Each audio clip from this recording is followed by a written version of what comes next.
And welcome back, everyone. Welcome back to another week, another edition here of the KungFu Cup, the KFC 2026 week number 4. I'm of course your side VIP. With you I'm joined by these amazing players and by the people in the chat as well. Welcome. Bienvenidos, papi. Bienvenidos to another week of KungFu Cup action. Of course, a big shout out to SC Boy, a big shout out to SC Boy for organizing, for hosting the event, and of course a shout out to the players as well. So we're about to jump into our upcoming matches. Let's go, baby. Let's go. For those that are curious, again, KungFu Cup did make its return this year in a regular SC2 format. Last year we had some SC Evo KungFu Cups, we had some Warcraft 3 Evolution KungFu Cups as well, but now we're back to StarCraft 2. Bearing in mind there are 4 KungFu Cups concurrently, one after the other. This is going to be the 4th one. Then there's a week-long, sorry, I think it's up to 5, and then there's a week-long break before going back into more KFC action. And we're jumping into our quarterfinals match. Let's go. Jumping into the quarterfinals, followed by the semis, and then grand finals thereafter. Up first is going to be a best of 3 between Clem and Solar. Let's go. That Let's Go game 1 is going to be on Mothership. Let's jump into our best of 3. Bearing in mind as well, when it comes to the format of this tournament, is best of 3s in the quarterfinals, semis, and then best of 5s in the grand finals. Both semifinals will be covered one after the other. Let's go. Let us go. Spawning in the top right hand corner here of Mothership, we have the blue Protoss, sorry, the blue Zerg player himself, the South Korean Zerg. It is Solar. And spawning in the bottom side of Mothership, we have the French Terran player. We have the red Terran representing Team Liquid. It is Clem. Let's go. Let us go. We're jumping into our best of 3 here, and we find ourselves on Mothership, a 3-player spawn map. Okay, a bit of a larger map of the map pool, and a map that is often favored towards Zergs in the longer and later game. The reasoning for this is because of how spread out the bases are once you get up to 4, 5, 6 bases, and of course how open the center area can be as well, coming in towards these different attack paths and at different angles to engage with the main army as well. So yeah, it's a bit of a rarer side to experience Mothership here in TBZ, and I'm curious to see how our players will approach this. For now, we do have CC first out of Clem. This is very common because the map is so large and because the rush distance is so long. You do often get these faster command center builds from players like Clem, Byun, Maru, and Cure. So we have a greedier start into our follow-up racks. Meanwhile, we do have a standard opener out of Solar. Hatch, gas pool, everything's looking normal for the time being. So far so good. Whew, so far so good. And again, this is our second broadcast of the day. We were live earlier this morning with Pegasus Cup. We did experience Pegasus Cup, and it was quite a lot of fun, featuring mainly a Korean heavy roster. We were missing some of our regular Europeans, you know, Clem, Wayne, Geralt, Nicorette, Max Pax. They were nobody to be found. A more Korean heavy opener or Korean heavy roster earlier today, but we got to experience some of the newer maps, and we should be looking to do so in the upcoming events, in the upcoming weeklies. We should be all updating our map pools to TLMC maps, so I'm hoping that's going to be the case for KungFu Cup as well, but I can't speak for them. I can only say that Pegasus Cup and Tunic Cups, we're going to be updating our rosters, updating our map pools, I should say, with the new TLMC maps to feature them and to experience more games on them as much as possible. First up though, we do have our initial openers. Again, everything's looking normal. We're just cutting corners, being greedy, settling into our games. We'll keep an eye on the tech of choice. We'll see if Solar does go Lair first, Eva Chamber first, or Roach Warren first, or even yeah, we'll see what kind of tech we go for here in the early to mid game, or if we just play standard instead. We'll see. We'll see where our gas is going to be taken. But yeah, it has been a very intense week. it's been intense, pappy, with TLMC, with GSLCK. Bearing in mind that if you did miss out on GSLCK yesterday, we were live casting it, of course, over on Soup. We should have the rebroadcast in around like 14-ish hours. 14-ish hours. We should be live with the rebroadcast of GSLCK, so you can all experience it tomorrow morning, or again in less than 24 hours. We'll be rebroadcasting it here on Twitch and on YouTube. So we got you covered.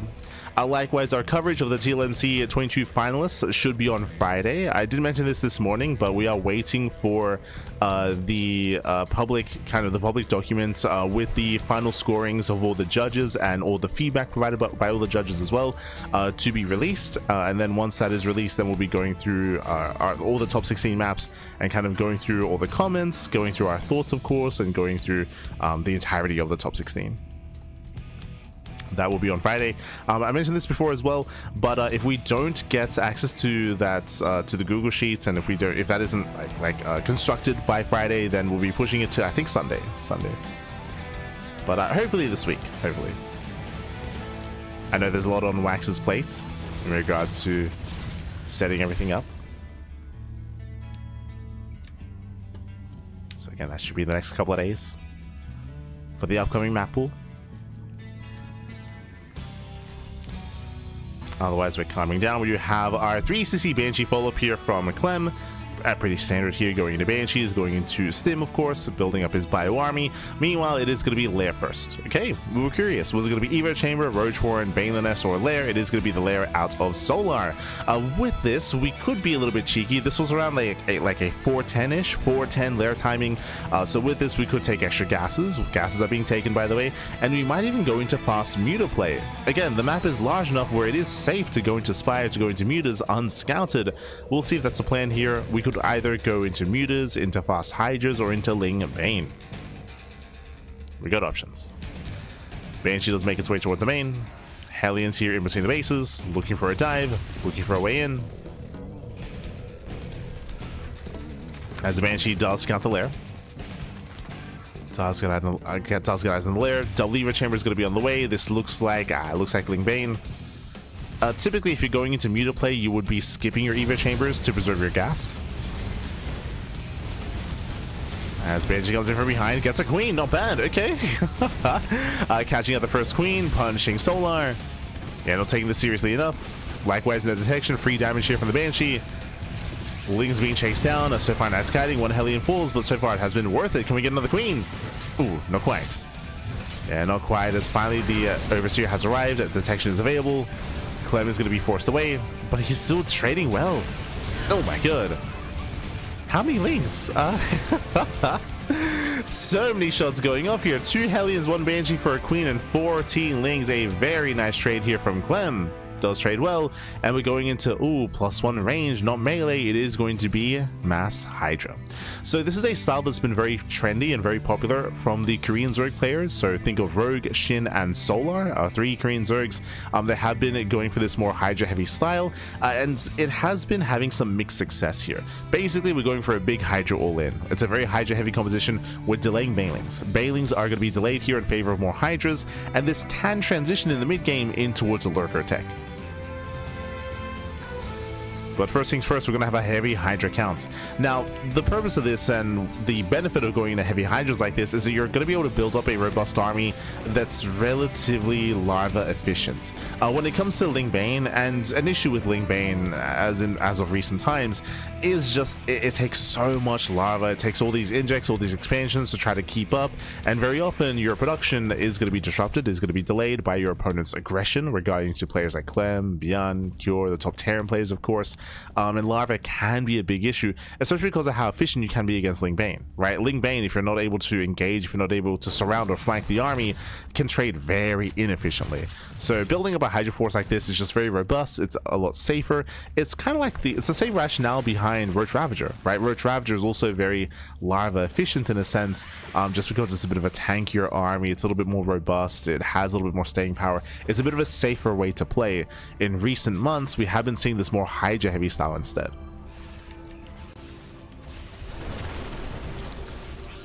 Just because, again, the Hydras, they do have a bit of a cleaner transition into a longer game due to their ability to turn into Lurkers, which Roach Ravager falls off, right? Roach Ravager does fall off, doesn't get outscaled. Hydras, they scale up.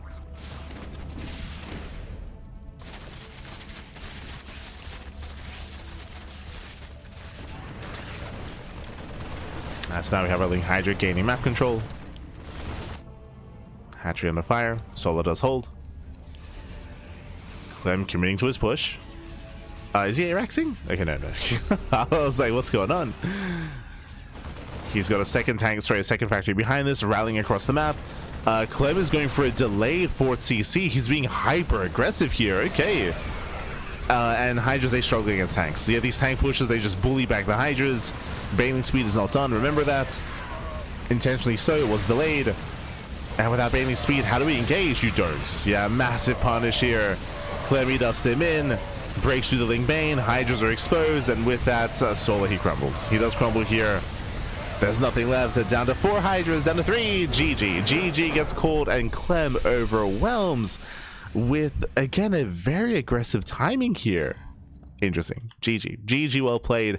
Winding it back for a moment here, Clem, what did he do? He took his gases at the third base, he went for a second factory, and he early on recognized that it was mass Hydra, so he went for an early tank push. So winding it back a little bit here, when you're going into this Hydra opener, this Hydra heavy composition, we spoke about it at the time, but you do sacrifice Baneling speed. Right, Banelings and Baneling speed does kick in much later. Also, just by its nature, Hydra based compositions are weak against tank pushes. Tank pushes, they can excel against these Hydra timings. So what did we see out of Clem? Clem didn't go for a regular 7-minute push. He went for extra gases, extra factory. He went for double tank production. So he intentionally went for a heavier tank count than usual for a more committed push that did hit pre-Baneling speed. Pre-Baneling speed, a pure Ling, slow Bane Hydra, and Clem just ended the game. Just ended the game then and there before we could really see the Hydras come into high gear. Remember, there was an infestation pit. Like Sola, he wanted to go into Hive Tech, he wanted to build up into Vipers, into Lurkers. He was denied all of that real fast and real quick. GG. GG, well played. So a very crisp timing here from Clem, intentionally responding and reacting to what Sola was doing, building up into Hydras. Crazy. GG, well played. So a very solid counter or reaction from Clem to shut down Solar, and now we're loading into game number 2, and I'm concerned now. I'll be honest, I haven't just me breaking down that game, I wanted to emphasize that because I don't think I've seen anyone else do that. And when I say I don't think I've seen, straight up, I have not seen anyone else do that. When it comes to Bjorn or Cure, the other two like regular Terran players in these open cups and online tournaments, they often they're forced into a longer game state against Solar, into the mid game, into the mid to late game. They're nowhere near as decisive as what we just saw at Clem. That's worrisome. Here we go. Spawning in the right hand corner of the Old Republic, we have the South Korean Zerg player. We have the blue Zerg down in the series. We'll see if he can bounce back. It is Solar. And spawning in the bottom left hand corner, we have his opponents. We have the French Terran player. We have the red Terran representing Team Liquid. It is Clem. Oh boy. Here we go, as we are going to be opening up here 2x Reaper. Gas is already taken, Reaper's going to be amassing, and Clem will soon move out across the map. Oh boy, so much more aggressive start here by Clem. Meanwhile, este lechito, ga, baby, ga, este milk and cookies. Hope you're doing well. Go to sleep. You're an animal. But again, that was very decisive out of Clem. I think what's impressed me the most out of that last game is that Clem, he doesn't really have as much practice against that kind of style. Again, he doesn't ladder on the Korean server, and especially in recent times, he's been mainly showcased against Protoss players, less so against Zerg. I did mention that a lot of the Korean Zerg players have been embracing this, you know, players like SHIN, Rogue, and Solar. But yeah, despite Clem maybe having limited experience against it, does counter quite well, quite decisively last game. But here we go. 2x Reaper. 2x Reaper going to be moving out. So we should be seeing a third Reaper on the way. Remember, the goal here is to delay the third. The goal here is to delay the third expansion, contain the Zerg player on 2 bases, and to disrupt their early game, disrupt their economy. We can see Solar, he does hide his drone off towards the side. Reapers move in. And we'll see if Solar can keep this drone hidden, as he's going to try to be greedy and try to sneak out that third. And now Clem does poke in, picks off a Zergling, rotates over, checking for the third expansion, confirms there is no third. The drone so far is still hidden. It's still going to be hidden here. Rallying a little bit further here into the bases. Oh! Going to be zoned away by the queens. Drone is activated. It doesn't head for the third location yet. Clem is checking the third, satisfied he sees no expansion. Poking away at the queens. Queen's getting low. Can he get one? Oh no, he can. Oh my god, one queen goes down. It'll cost him a Reaper, but so far well worth it. Ling's speed is still a ways away, and Ling's a do not get this around. Whew. Clemmy gets out. Clemmy pulls out. A third base is now being taken. Solo's third was delayed. Did lose a queen. And with that, so far so good. Nice trades out of Clem. Does trade well. Back at home, he's transitioning, going into his own 2-on-1. 3cc 2-on-1. Okay, so fast at third base into the factory. Starport, stim timing is on the horizon here for Clem. Meanwhile, Solar, he does not react by pulling into gas. So no Bane Bust, no Roach Rush, no gas income, just droning. Lings, they will at least delay the stim. Yeah, they get on top of the tech lab. Of course, no repairs in time. Oof. Yes, it does burn down. So nice delay on stim. This will keep Clem back a little bit longer, and it does give Solar a little bit more breathing room at getting into his own third economy. Okay.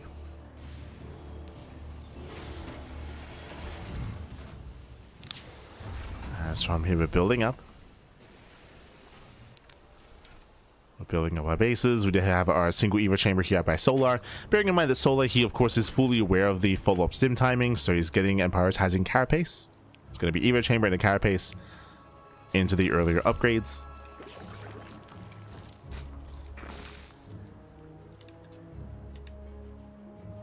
And we'll see if Solar can stabilize. He's droning nicely for the time being. Clem does actually make reactor Hellion. Oh, that is not normal. Ah, we're pulling a bit of a Byan, a bit of a Maru. Okay. What do I mean by that? This is a style that was popularized by the Korean Terran players. That is, go 3cc 2-on-1, but instead of going for a reactor add-on swap into reactor Medivacs, you go for a reactor Hellion into Banshee instead. Now, the reason why this works is because against a 2-on-1, you don't have spores ready for Banshees because, I mean, the Starport should be making Medivacs, not Banshees themselves. So this is a bit of a mind game. Technically, this is inefficient, but that's why it does catch Zerg players off guard. Banshee's on the way, but alas, Clem only makes one, doesn't get Cloak. Okay, no Cloak. So not a big commitment, just a singular Banshee. Hellions they poke in. Banshee does try to make its way across the map. We can see the spores in position for Liberator harass. No spore in the main base. We see no spore at the third either. So there was potential for damage, but the Banshee doesn't quite commit. It's a cheeky move here by Clem. It allows Clem to build up a higher Hellion count than normal. I mean, hey, it does catch out the Zerglings.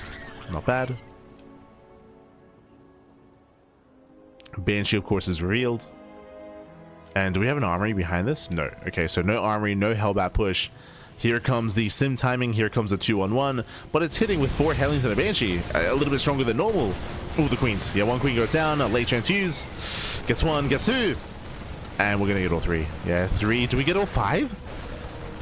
3, 4 queens going down. Lings, they try to collapse in. Hellions, they support very nicely, and he's done it. He's breaking through. Wow. He breaks on through the queens. GG gets called before we can even get into our own game. Clem, he'll claim the series 2-0 and advance on to the semifinals. GG. Ay, ay, ay. GG, well played. Very impressive performance here by Clem. Solar did not get to play StarCraft today. I'll be honest. Game 1, if you remember, Solar, he was building up into his Hydra count into the mid game, and he got shut down mid transition, mid tech.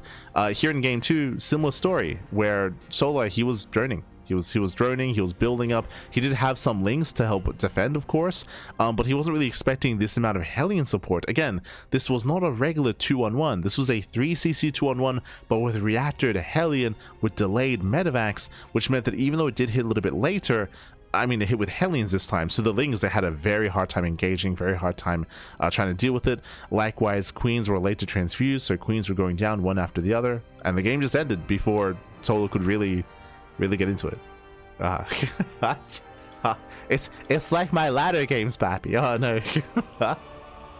Didn't even get to play. But GG well played. Again, very impressive play here by Clem. Does claim the series, does advance on to the semi-finals, where Clem is going up against his nemesis. Oh boy, it is going to be a best of 3 between Clem and Ria. Let's go. Let us go. For those who remember, for those who maybe are not familiar, but ryung, he's a Korean Terran player, and ryung is one of the big reasons why Clem no longer plays Terran, and why Clem plays Protoss instead of TVT. ryung, he has some of the best TVT in the world, and he did bully the hell out of Clem a couple of years ago. When it comes to TVTs, especially in WTL, ryung, he was the Clem crusher, and yeah, it was a dark time for Clem, and eventually he was pushed over the edge, and nowadays he embraces Protoss. Oh boy. Let's go. They face off once again, but this time Clem, he plays a better ace. Oh no. Let's go. As spawning in the bottom right hand corner of 10,000 feet, we have the French Protoss player. We have the blue Protoss representing Team Liquid. It is Clem. And spawning in the top left hand corner, we have his opponent. We have the red Terran player, the South Korean Terran representing Onside. It is ryung. Ryung. Let's go.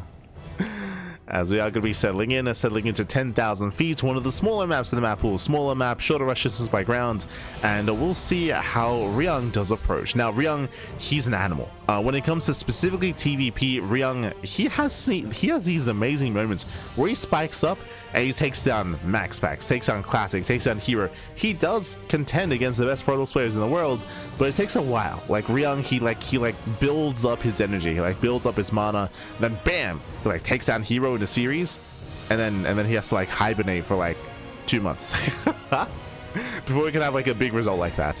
But typically ryung, he's hyper aggressive. He's hyper aggressive in TVP, so we expect 2 base all-ins, 1 base all-ins, proxies. ryung, he's not afraid to really mix things up and be animalistic. So now he goes to the eBay block. Clem does scout relatively quickly, so he's going to be able to force a cancel and expand. So not a bad scout here by Clem. Does neither eBay and will expand. Back at home, racks into factory, into a delayed CC, still single gas. Nothing too committed. With this, we can go into reactor to Hellion. There's no proxy starports. Do we go for a 1-1-1? No shot. It is going to be reactor to Hellion, but we should be expanding.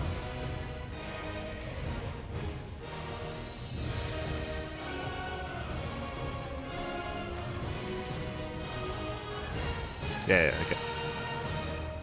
As we get in the CC on the high grounds, but again, a delayed CC in favor of the factory, in favor of the reactor Hellion.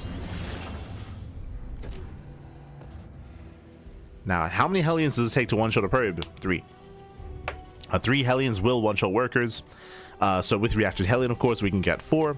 We can then start to move out across the map. This is sometimes lined up with, say, a starport and medevacs and a Hellion drop. But we can see that there is no proxy starport. There's no setup for that kind of drop shenanigans. Despite that, these Hellions can and will threaten the mineral lines. It's going to be up to Clem to keep up with the Hellions.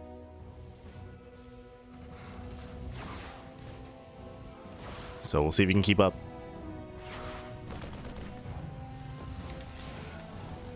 So we go, the Hellions are amassing. Clem is aware, right? He does scouts, he does check the factory, he does confirm the Hellions, he knows. So he knows it's not like a Widowmine drop follow-up or anything like that. Oh, and that is a second Rax. Hey, if you recall, we said something at the start of this series, how ryung is animalistic in nature in TVP. Now he's an animal and he's hyper aggressive. Well, that is a second Rax before starport. This is a hyper aggressive build. We are intentionally delaying the starport. So delayed starport, delayed medevacs, delayed drop play in favor of what? In favor of most likely Tech Lab in an early stim. Ooh, the Stalker doesn't get much vision here. Confirms the add-on swap, confirms the tanks are on the way. We can see, yep, a third Rax in production, 2 base all-in. So 2 base all-in here by ryung. We're going for a very heavy stim timing here from the Terran. He may pull the boys with this. He has the option to pull the boys. This is often done with a single eBay with +1. So you get +1 stim and combat shields, but it looks like we're going for the eBay less variation.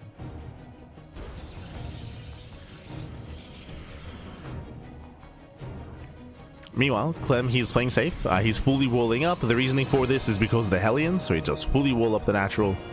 He's got 2 gateways on low ground. He's got 1 gateway in the main, a 3-gate blink. Very safe play, going for the robo as well. No battery. Uh-oh. No battery, but the wall is solid. Yeah, the wall is solid.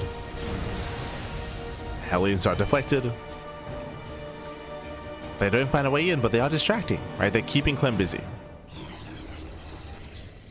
Keeping him busy. Clem now going for the expand. Meanwhile, we will soon push out across the map.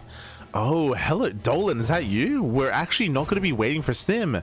We're going for combat shields. Okay. Basically what's happening here is that we have a really heavy tank count, and the purpose of combat shields is just a buffer. Like these Marines, they're really here just to tank, funnily enough, and it's a tank that does the damage. So we're building up that tank count as quickly as possible, as much as we can. 3 tanks are out. Now we have a 4th tank on the way. I believe this is with 5. Oh no, he blinks in. Yeah, he blinks in. Tank survives. Stalkers are punished. Stalkers are punished. We're getting up to 5 tanks. 4th tank is on the way. Here comes the move out. Oof. And eyes are on the boys. There we go. I was like, we're waiting for the boys to be pulled. Boys are being pulled. It's all or nothing. There's our 4th tank. At the same time, no, they get in. Wow, Hellions, they bust into the mineral line. Probe's going to be going down. The wall was open. Yeah, the wall was open and no batteries in sight. Clem is being pulled apart. ryung, he busts into the main. He busts into the main base. More probes going to be going down. ryung, he commits in. 1 tank does siege. The boys are here. The boys, baby.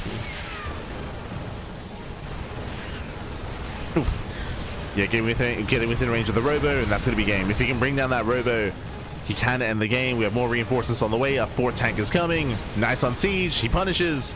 That's a lot of stalkers going down. They're getting low. Stalkers are getting low. There's a mass repair. There's that 1 immortal. And there's that 4th tank. And Clem, he has to try to surround. He's going for it. Yeah, he's going for the dive. He gets 1. Ooh, 1 tank goes down.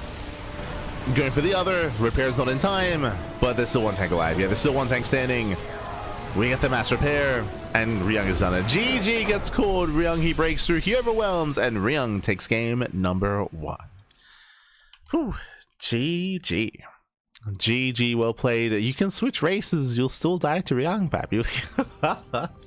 Hi. But again, hyper aggression here by ryung. Cheeky moves as well when it comes to the Hellions. As he was distracting the army, he was able to build up his 2-base all-in. As the all-in was pushing across the map, the Hellions, they slipped into the natural. They wreaked havoc, dealt critical damage, of course, delaying any reinforcements, delaying any warp-ins, and we saw the 4 tanks get across the map. They were picked away out one after the other, but for the most part, he was able to maintain his army, maintain his position, and punish those stalkers. GG.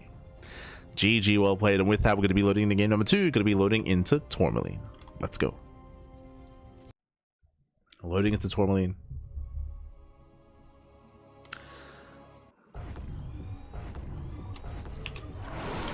And spawning in the bottom left-hand corner of Tourmaline, we have the French Protoss player, the blue Protoss, down in the series. We'll see if he can bounce back and make a series out of this. Representing Team Liquid, it is Clem. And spawning in the top right-hand corner, we have his opponent. We have the South Korean Terran player. We have the red Terran representing onside. It is ryung. Let's go. Let us go. As our players are going to be settling in. Again, ryung does take a lead. Welcome to Tourmaline. I do favor ryung on Tourmaline. Tourmaline is a hyper aggressive map of the map pool. Short rush distance by ground, a very direct attack path, open natural, open third, and open just open area here between the bases. So we'll see what kind of aggressive build ryung goes for this time. This time already, we're not going for the eBay block though. Okay. Opening up back at home. Much more standard opener. You can see Clem just making sure that there is no probes, there's no SCV here on the low ground. Making sure there are no shenanigans before moving out.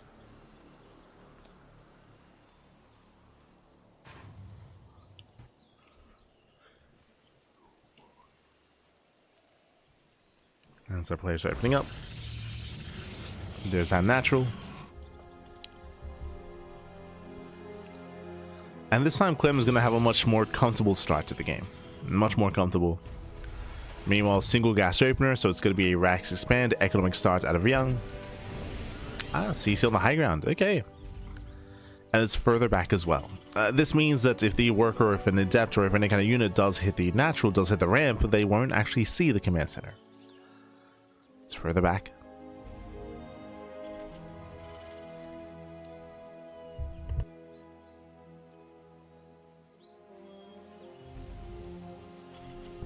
So again, cheekier moves here by Ryung. Cheekier moves.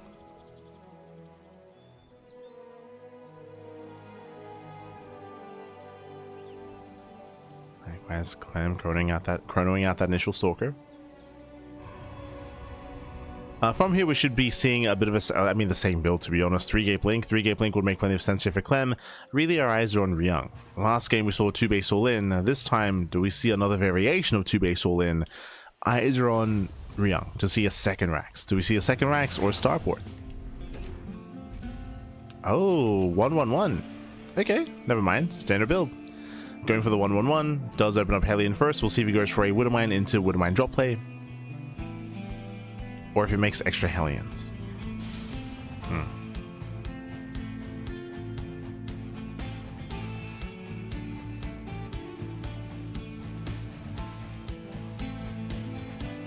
As the hallucination does move out. We'll confirm the opener. Upon seeing the starports, Clem should be feeling good about this. Yep. Does get eyes on the 1-1-1. Also gets eyes on the tech lab. There's a chance here that we do open up Banshee, for example. So Clem will have to re-scouts. There's the add-on swap.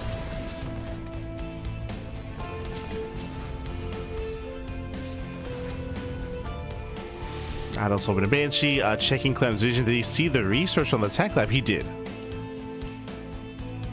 Actually, I'm not entirely certain. But did see the tech lab, did see the add-on swap. Again, it could be Raven, could be Banshee. Clem, I'm sure, will re-scout. For now, poking in. No safety bunker. Uh-oh. The Marines are going down. Ooh. Does miss the force field. That's a little bit awkward. Getting one, getting 2 SCVs. Reaper Hellion gets across the map. And gets a probe. Not bad. Gets 2. Nah, just the 1. 1 probe kill so far. Diving into the main. Getting 1 more volley off. Second probe falls. At the same time, Ryung forced to lift up the CC. Ay, ay, ay. Again, the downside of not going for the early cycle and the downside of not having a safety bunker. This is brutal damage. Ryung is building out more Banshees. Getting to buy. Oh, no, Clem's not paying attention. He gets caught out. Cheeky moves out of Ryung. Cheeky moves. Stinks up on the Stalkers. Can now expand. But again, Ryung's economy has been stifled. He's been stuck on one base for far too long here, so a very rough early game out of Ryung. Clem already claiming a 3rd expansion. These Banshees have a lot of work to do, but remember, Clem scouted. Batteries are on the way. Observer as well, just in case as Cloak. We have the mass defensive blink Stalkers.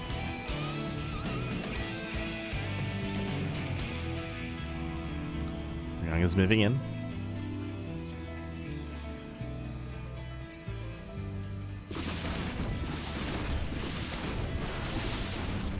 Ooh, does move in, does get 4 probes. Not bad, the Banshees, they barely. Oh no! Oh, they don't get away. Yeah, 4 probes for a Banshee. I mean, a solid defense here from Clem. Ideally, he would have lost less, of course, but bearing in mind these aren't just Banshees, there was the investment of the upgrade as well.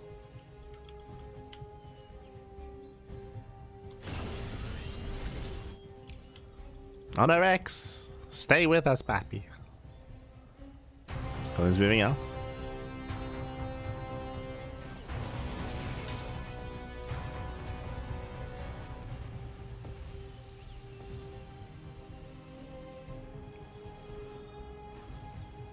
Clem does move out. We have our bait on the way here as well, working towards Colossus. No storm.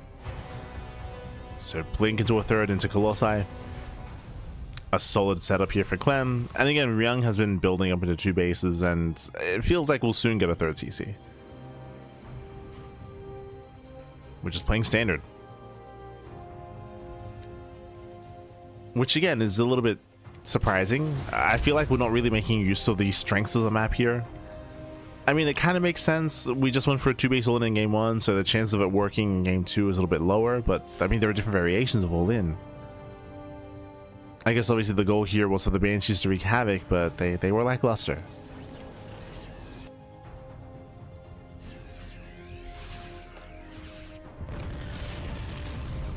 Now herO moves out. I'm gonna be up to Clem to delay.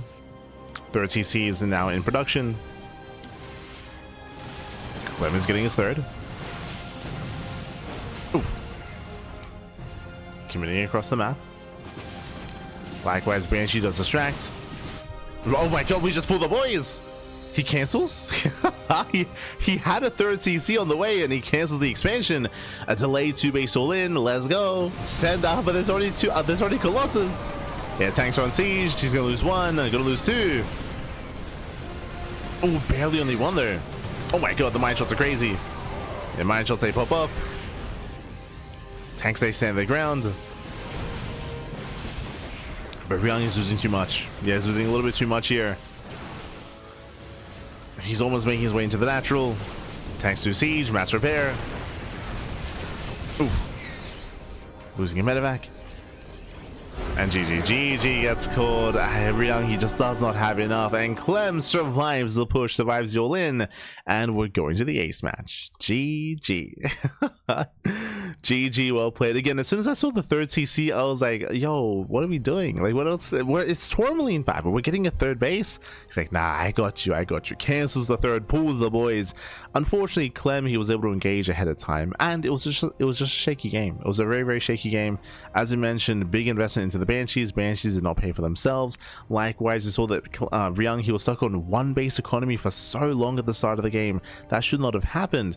But again, he didn't go for the early Cyclone. He didn't go for the early bunker either, so he was punished for it, and he was abused and stuck on 1 base as well. So just a really shaky game here. Early game specifically for herO led into a weaker 2-base all-in. Let's go. Let us go. We're now getting into game number 3, the ace match between Clem and herO. Ooh, and this is where I'm concerned. Game 1, 10,000 feet. Game 2, Tourmaline. Those 2 maps, what do they have in common? They favor all-ins. Now we're loading into Winter Madness, one of the larger maps of the map pool, a longer rush distance by ground. This is where all-ins are weaker. This is where I have to favor the Protoss instead. But let's go. Let us go. Spawning in the bottom right hand corner of Winter Madness, we have the French Protoss player. We have the blue Protoss representing Team Liquid. It is Clem.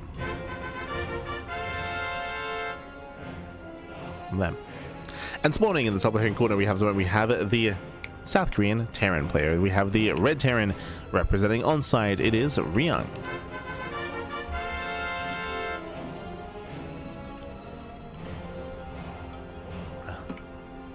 Here we go.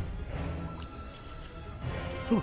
Here we go as herO going for a fake proxy Rax. Okay. Cheeky moves. You're going for the fake proxy. I mean, again, as you mentioned, proxies or cheeses, all-ins are weaker on this map, so why not just fake one out and hope to force an overreaction and build up into a greater mid-game? As the plan here for herO, as herO does go double gas. Okay.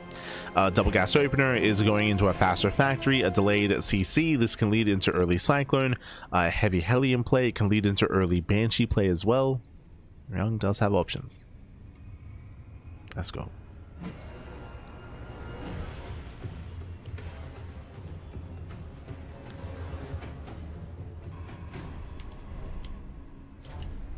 Clem is scouting. He's searching for the follow-up. Staying on patrol here. Will get eyes on any follow-up factory. Assuming there's not proxy. Never mind. The fake proxy Rax, the fake proxy factory as well. Clem, he is terrified. He's scouting. So he's scouting here on the right-hand side. Sends out a second worker. Looking for the proxy. Trying to figure out what the hell's going on. Proxy 111 is not unheard of. We've seen it quite a bit by Maru on 10,000 feet. Quite a bit. Clem is searching. Safety battery. Hey, he's forcing inefficiencies. So there's an extra worker scouting instead of mining. We do have the shield battery on the way as well, which is often not seen. Oh, and it's going to be a Stargate opener. Okay. Opening up Stargate. Interesting. Stargate play, I would say, is quite risky. I'd say it's very, very risky if you were up against something aggressive. But against a macro player, against a standard game, then Stargate play can excel. We're banking up Reaper Hellion. Interesting.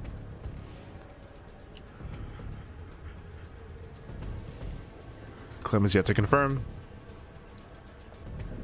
Oh, can he get into a mineral line? If Clem goes Oracle first, he can shut down the Reaper Hellion quite nicely. The Oracle can just go to town on these units.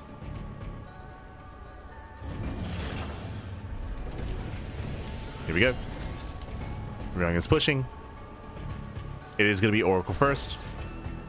Proxy Starport is scouted. Oh, is seen. Lower chance of this working. This could have been for a medevac drop into the main base. Yeah, I would assume medevac drop just because there's no space for an add-on here. Starport will continue, but it's been seen. We have a Phoenix on the way. Oracle moves out. Now, I don't know if you noticed something, but because of the opener and because the production was in the air, there's nothing here. There's nothing. There's 0 units to defend. Nothing shoots up either. Even with the units that we have Reaper Hellion, and it's tank first, not Cyclone. Ryung didn't scout. He doesn't know what he's up against. He doesn't know. No. The Oracle gets in. That's just free damage. Free damage here. 0 units shoot up. Ryung, he commits. He has to. He commits into the mineral line. Workers are lining up. Lifts on one of the Hellions. That's going on to 3 probe kills. Getting up to 4. Oh, not quite. Nah. Meanwhile, the Oracle's still wreaking havoc, getting 6 SCVs and the Marines as well. And Ryung, he has no mining. He has no mining in the main, but he's got 1 SCV. Now he does resaturate. He does rally back over, but again, his economy is in shambles. A very rough start here for Ryung. The Oracle just gets free scouting information.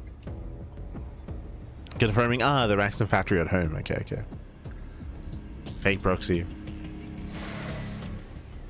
And again, it was a big gamble here from Ryung, but in the end, it was not worth it.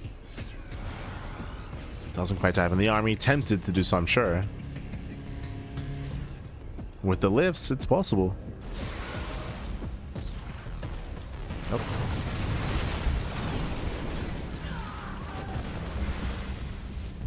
Adapt to do shade away. Mule. What are we doing? We mule to save the Viking. Let's go, baby. Let's go. Ryung, I feel like, is all in at this point. If we're double muling to save a Viking, like, we're just gonna send it. Like, we're clowning, baby. We're clowning.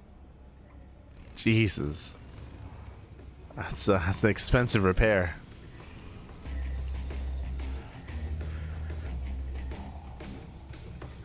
I mean, again, I think Ryung knows that he has taken too many losses. That's why Ryung is not making any SCVs, and that's why I'm assuming that we're going to pull the boys.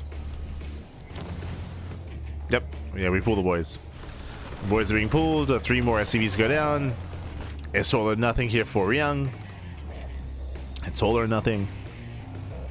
He's forced into essentially a 1 base all in. 1 base all in. An army's waiting for him. Tank does siege. Right, getting on top of the tank. Does get lifted. Oof. Yeah, he's going to get lifted here. Nice target firing on the tank. The tank still does go down. Now catching on the Viking, and GG gets called. There's just too much to handle here. And Clem, he will shut down the all-in, shut down the army, and will claim the series 2-1. GG. Whew. And GG, well played, Clem. He will claim the series. A very chaotic back and forth. A very chaotic series here between Clem and ryung, very back and forth, a hyper aggression out of ryung as well. Game 1 was very shaky, unfortunately. We saw that ryung, he had a really lackluster start, losing SCVs, losing control of his own natural, and having his banshees not pay for themselves. Here in game 3, similar story, where ryung was doing a great job kind of hiding his tech and hiding his production and forcing some inefficiencies, but at the same time, because of the Stargate opener, which he did not know about, the Oracle did devastating damage here with the Oracle. There was no defensive cyclone, there were no marines of course because of the lift, and there was just nothing to defend. GG well played. In the end, ryung, he was forced into the one base all in, and with that we have our first finalist, Clem. He does advance on to the grand finals to face off against the winner of our next series. It's going to be a best of 3 between herO and SHIN. Let's go.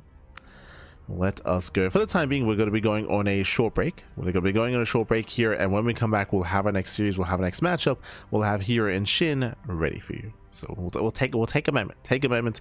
I know it's been some really fast games. Both the quarterfinals and semis have been very fast, short games, short matches, a lot of aggression, a lot of all-ins.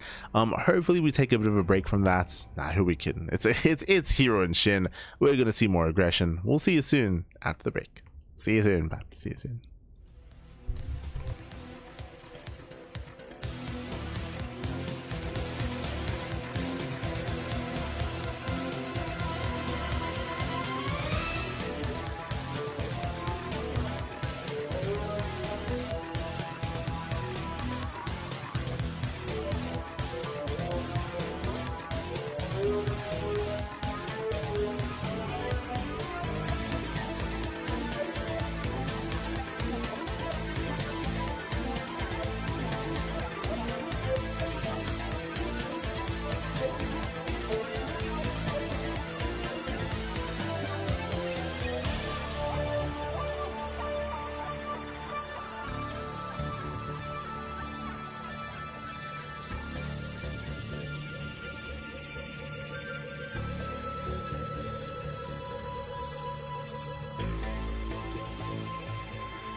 welcome back, everyone. Welcome back. Welcome back to the semifinals of the KungFu Cup. KungFu Cup week number 4 for 2026. It's been a pretty fast broadcast so far. We went through the quarterfinals, went already through one of the semifinal matches as well, and it's been hyper aggression, short games, short matches, and we'll see if that trend changes here as we load into our fresh series. Going to be another best of 3, the upper semis between herO and SHIN. Oh boy, again, SHIN, he's known for being hyper aggressive as well, especially in this matchup in PvZ. We expect all-ins. We expect 3 base all-ins out of SHIN. Likewise, herO can also is also one that typically does meet players in that kind of aggressive state as well. Things can get chaotic. let's go, bye, let's go. Spawning in the right hand corner of the Old Republic, we have the South Korean Zerg player. We have the blue Zerg. I very quickly have to fix up that color. Beautiful. We have the blue Zerg player himself. It is a SHIN. And spawning in the bottom hand corner, we have the South Korean Protoss player.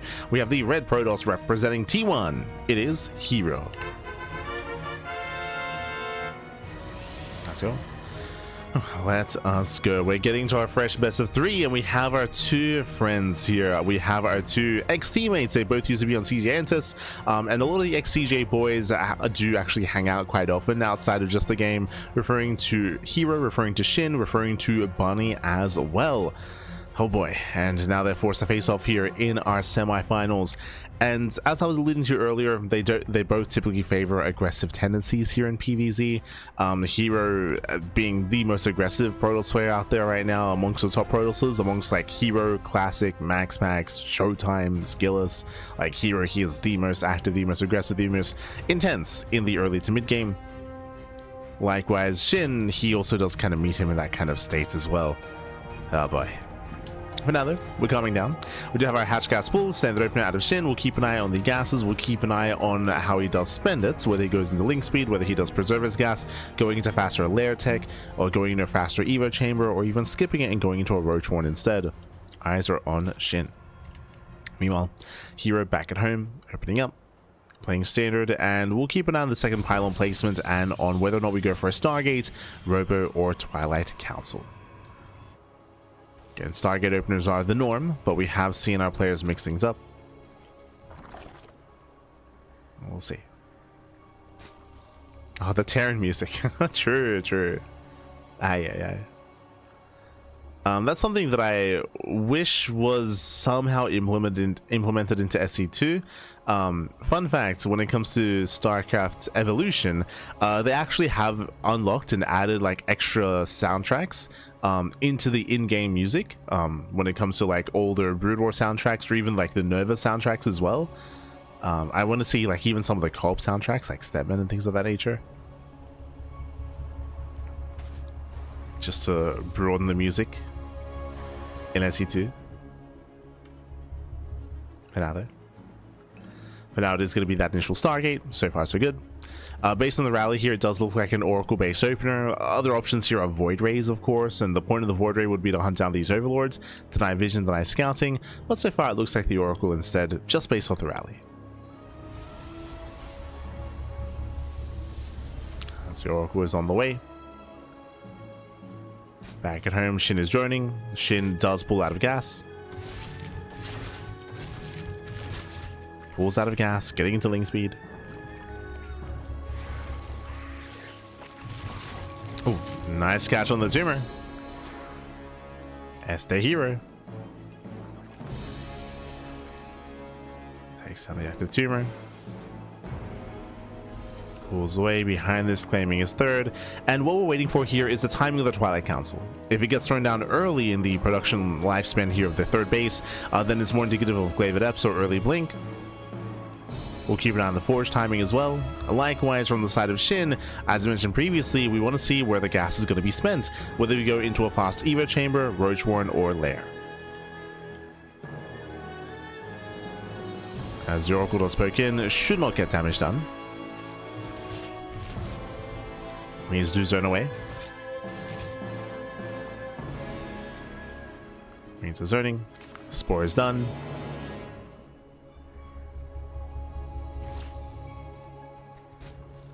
SHIN, he does a transfer.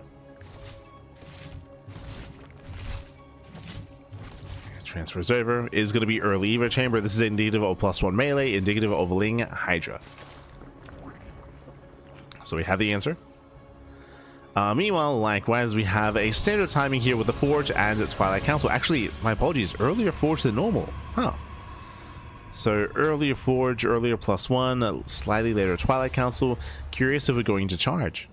It should be Blink, but we'll keep it on here.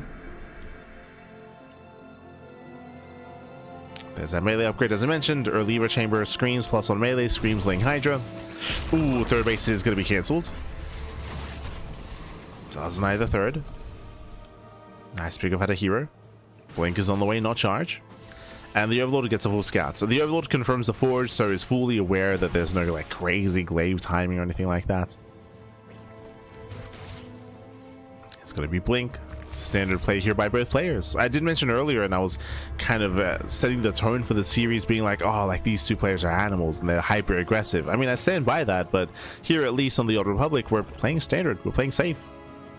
This one melee, Lairs on the way. This should lead into Hydras. Technically, we have seen some players try and go Ling into Muta play, but it's very risky and very difficult to pull off. Often, if you see Mutas, it's alongside Roaches, in ZVP specifically. As things they attempt to surround, they're going to get punished. They're turned away. Behind this hero, not going to Colossus, headed towards Storm. So Temple Archives in the Storm. Again, securing himself. Walling up, walling off. Hero only being active with the Oracles.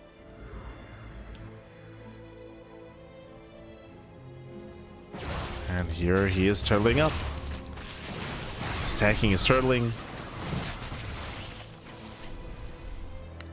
There's a Hydra. Now, something I was not expecting is an insanely fast infestation pit. Okay. Now, Shin, based on his Ling aggression, he has gotten eyes on the wall of the Sim City. He has not scouted the main base. Shin is still working a little bit in the dark. Yeah, I didn't get confirmation as to the follow-up. But Shin is taking quite quickly into Hive Tech, into Lurker Tech. I would imagine Lurker Tech. It's a very greedy play here by Shin. Very greedy. We'll see if he gets away with it. Yep, there's our Lurker Gen. Is not being thrown down behind the main. That's the purpose of the fast infestation bits. For Hive Tech, for the Hive upgrades. For those Lurkers. Lings are being active just to scout, just to try to apply some pressure. Again, hero, based on his defensive position here, did show us that he was just going to slowly build up into a fourth base, macro up as well. So Shin is safe to tech. Shin, he's getting away with quite a lot of greed here. There's going to be a win-win time where Shin should hit with Lurkers before Sky Toss. So that timing is available.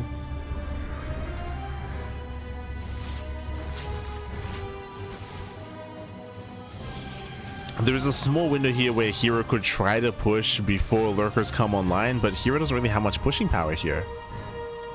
Yeah, he's just setting up more cannons, more shield batteries, hyper defensive play here by Hero. This is helping Shin. Or again, this is just allowing Shin to build up and to tech up. Hive is almost done. Still waiting on those Hive upgrades. Plus, other than Shin using the Diva announcer, I know that Hon Mono uses Diva.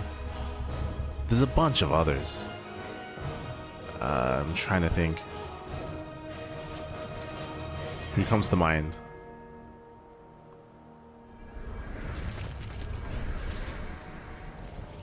Shin, Hon Mono, Haz, when Haz was playing. Does Lemon use Diva? I think some of the Taiwanese players. Some of the Europeans on Hokkaido T team, yeah, they use Diva. Hacker is top.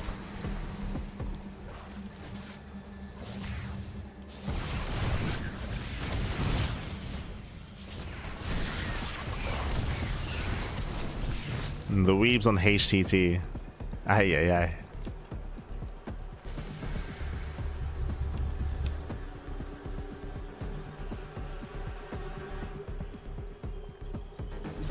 Oh, nice catch. Catching on to all 3 oracles. Ay. Wait, is there a detection? One observer. Okay, there's one observer. Nice snipe. No more revelations. SHIN is moving out. Tempests are amassing, but as we mentioned here, lurkers, they will hit pre-tempest. And this is it. This is SHIN's moment. He's maxed. Ooh, yeah, mass storm here on the lurkers. They do slow SHIN down. SHIN trying to push in. He has lurker range. Oh my god, the storms! Jesus. Storms, they punish the lurkers. Yeah, 1, 2 lurkers going down. Lurkers are very low. And SHIN is not pushing through. Yeah, he's not able to break through here. The Tempest stand its ground. Lurkers are exposed. And SHIN, he's running out of steam here. He's down to 2 Hydras, no anti-air. Just free damage from the Tempest. Another massive storm. Oh, good. Yeah, massive storms on lurkers. Lings are running into Archons. And SHIN will lose everything here. He'll lose everything here. Ay. Throwing away how many? 12 lurkers go down. That's a total of 13. Yeah, 13 lurkers.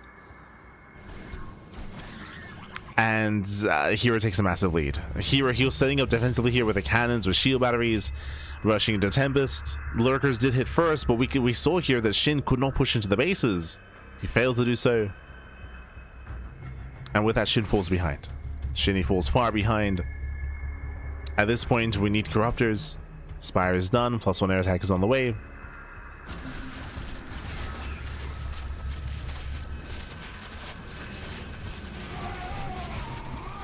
So also to try to collapse on these Hydras. The Sky Toss is amassing. And again, there's still a lot of pressure on SHIN. He's going for a split push. Lings, they will deny the 5th. Force to cancel. At the same time, lurkers are morphing in. It's going to be 6 lurkers on the left-hand side. Sorry, up to 8. So 8 lurkers are moving in. The Sky Toss is out of position. herO reacting with everything here towards only Zerglings. And here come the lurkers. Pushing into that forward expansion. Oh, a brutal storm here on the ramp. Oh, gosh. Yeah, slow zone as well. Archons are moving in. We're getting on top of the lurkers. And once again, all 8 lurkers are going to go down. Brutal cleanup here. As 1 lurker waddles away. Oh, the High Templar exposed. Not bad. The Cloak. Wow, Cloak is activated. Saves the High Templar. And soon hero's going to push. herO, he's been perfecting his army up until this moment. And here comes the move out. The Death Bull has amassed. The best SHIN can hope for is maybe a base trade. He's going for the counterattack. He has 2 defensive lurkers. Getting him to 5. Yeah, 5 lurkers. 5 lurkers to defend. Lings, they get across the map. Army's pushing in. And there's just not much support. Yeah, lurkers are exposed. They're going down one after the other. herO cannot be stopped. Lings, they're finding some damage. True. Probes are going down, but the reality is this doesn't matter. Unfortunately, this just does not matter here. herO, he has broken the main army, now pushing into the mineral lines.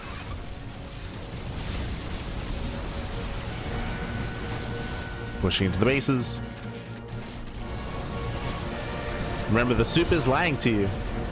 Oh, as we're actually recalling home? Recalling home after the mineral line goes down. 23 probe kills. Now, I had assumed that hero's going to keep pushing. Again, there's only a handful of Hydras left over, and I believe there was some storms. Yeah, there were 2 storms here with the main army. At least 2 storms. So SHIN, he can rebuild. What SHIN has is drones. SHIN, he has 82 workers, so he has an economy. He can rebuild his army that much faster than herO. And SHIN has a chance. SHIN, he has a chance.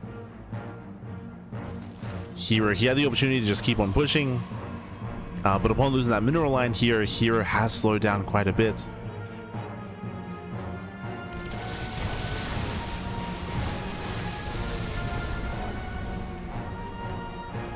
SHIN can still not fight head on. Bear that in mind. cannot fight head on. SHIN, he needs time to build up his army. It's very gas intensive. It's an expensive army.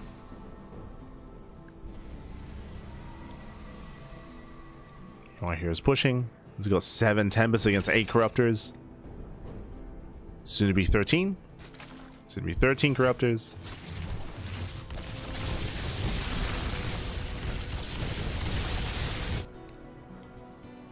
Same time, SHIN coming in for his own counterattack.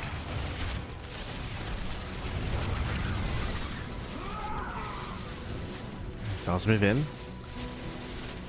And herO does turn around, okay. herO turns back around, he will lose the expansion. Again, these hit and run tactics are the best case scenario for SHIN, right? Where herO pushes, SHIN counterattacks, kills the base, backs off, preserves the army for the most part. Jeez, that's a lot of storms. Three storms grazing the army. But what SHIN cannot do is fight head on. So SHIN, he lost 1 base, killed 1 of herO's. herO's moving out. SHIN is built up to 20 Corruptors, okay. Depending on the angle of attack, the Corruptors, they can win the fight in the sky.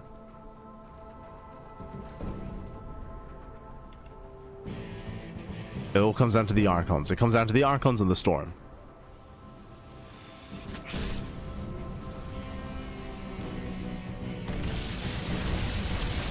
So here's pushing forward. Corruptors are revealed. They take down another expansion. There are 9 lurkers to defend. Cloak is activated. 0 detection. Oh. Overseer's not morphing in. Corruptors are turning around.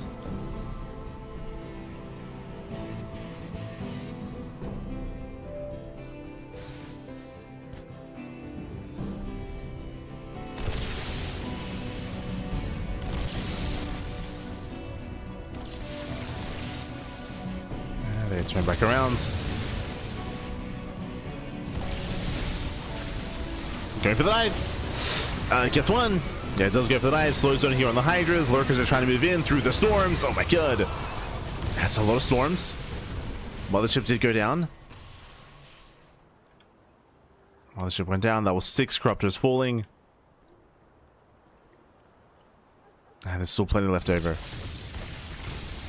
Yeah, plenty left over here. Oof. Corruptors taking a volley to the face. herO still has a larger army, still has that advantage. He's playing it safe though. Rotating around.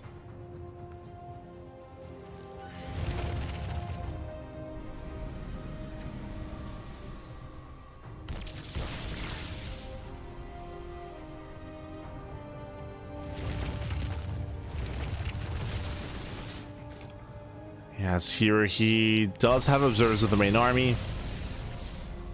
Just chipping away at the forces. And just getting free damage. Yeah, gets a lurker, gets 1. Picking up Hydras. And now a couple of Vipers did morph in. So there are abductions, parasitic bombs. They're going to be available. So far, decent storms. We're still waiting for the Corruptors. And we're just committing. Okay. he's just gonna rush on in. Oh, the storms are brutal. Yeah, storms they punish. GG gets called. SHIN cannot engage, and herO takes game number 1. GG. Whew. GG, well played. Again, I'm impressed that SHIN was able to hang in there for as long as he did, bearing in mind that herO, he snowballed out of control, pushing through the center, won the main fight, and took down the main expansion. What made things a little bit scary, a little bit shaky there, were the Ling Rumbai, right? If you remember, when SHIN was losing bases, was losing his economy, Ling Rumbais were killing mineral lines, killing expansions, and that did stifle herO. I assumed that SHIN would be able to remax, but again, it's just such a gas-intensive composition, rebuilding all those Corruptors, going into spellcasters, building up your lurker count, and SHIN wasn't quite able to remax in time. herO, he still preserved his main army, he was still able to bully across the map, and SHIN was able to counterattack at times and delay the push, but he could never really deal with the main force. Not after that first big fight. GG. GG, well played, and with that, we are now getting into game number 2, going to be loading into Mothership. Let's go. Let us go. I wonder why Void Rays are a bad choice here.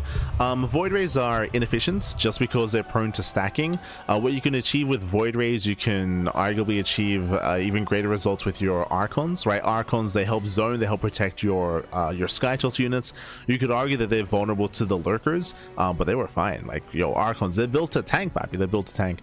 Void Rays, they do have their place in PvZ, but typically, like, you don't want to rely on them too heavily just because they can be shut down by a more spellcaster heavy composition. Obviously that wasn't the case here. We did see some Vipers towards the end, but they never came into play. But if we have like an even if not greater Zerg economy, and we have like a more robust Brewlord Infestor Viper composition, then Void Rays do fall off. But here we go, we're getting into our next game. Going to be loading into Mothership. But Void Rays, they do have a niche. They do have a niche place in PvZ, especially if there are no fungals, if there are no parasitic bombs, if there are no spellcasters. They can do okay against corruptors. But again, like if you're making Void Rays, you're not making Tempest or Carriers. It's easier to supplement your army with the ground forces like Storm and like Archons, and that splash damage does work quite well against everything. Like Void Rays, they can be okay against Corruptors.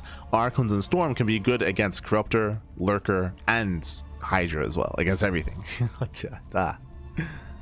But here we go, we're getting into our next game, and spawning in the top left hand corner of Mothership, we do have the South Korean Zerg player. We have the blue Zerg down in the series. We'll see if we can bounce back and make a series out of this. It is SHIN. And spawning in the bottom side here of Mothership, we have the South Korean Protoss player. We have the red Protoss representing T1, leading the series 1-0. It is herO.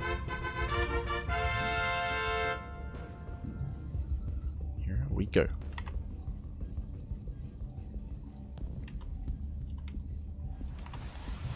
Here we go. So now we're going to be loading into a much larger map of the map pool. Welcome to Mothership being a 3-player spawn map, and from here we'll see how SHIN does diverge. Bearing in mind, what did SHIN do last game? He went for a very cheeky build. SHIN was hyper greedy. Remember, he rushed into the infestation pit, into the hive, into the lurkers.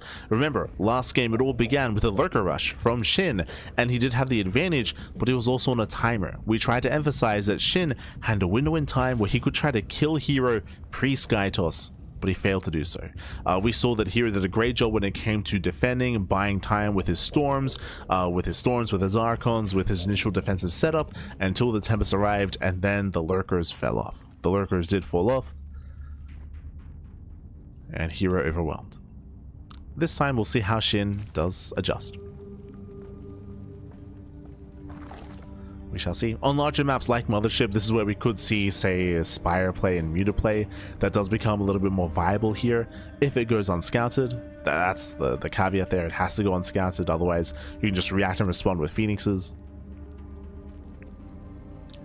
So far, Stargate open out of herO, most likely into Oracle.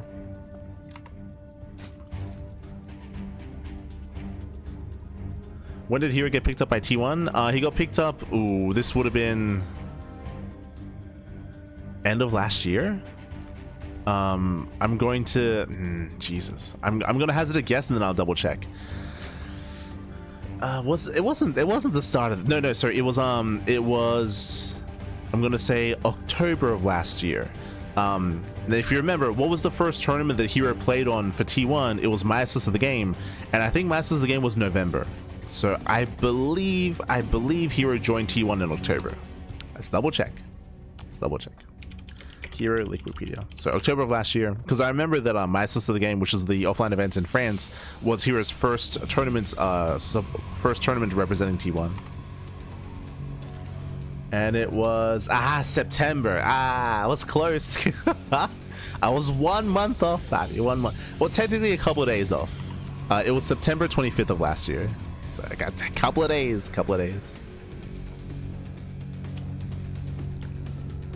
But yes, it was after EWC. It was before Masters of the Game, which was the big offline event happening in France.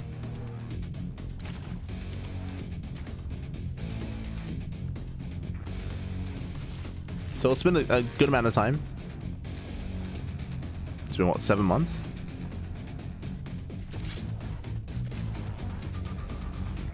Just over 7 months.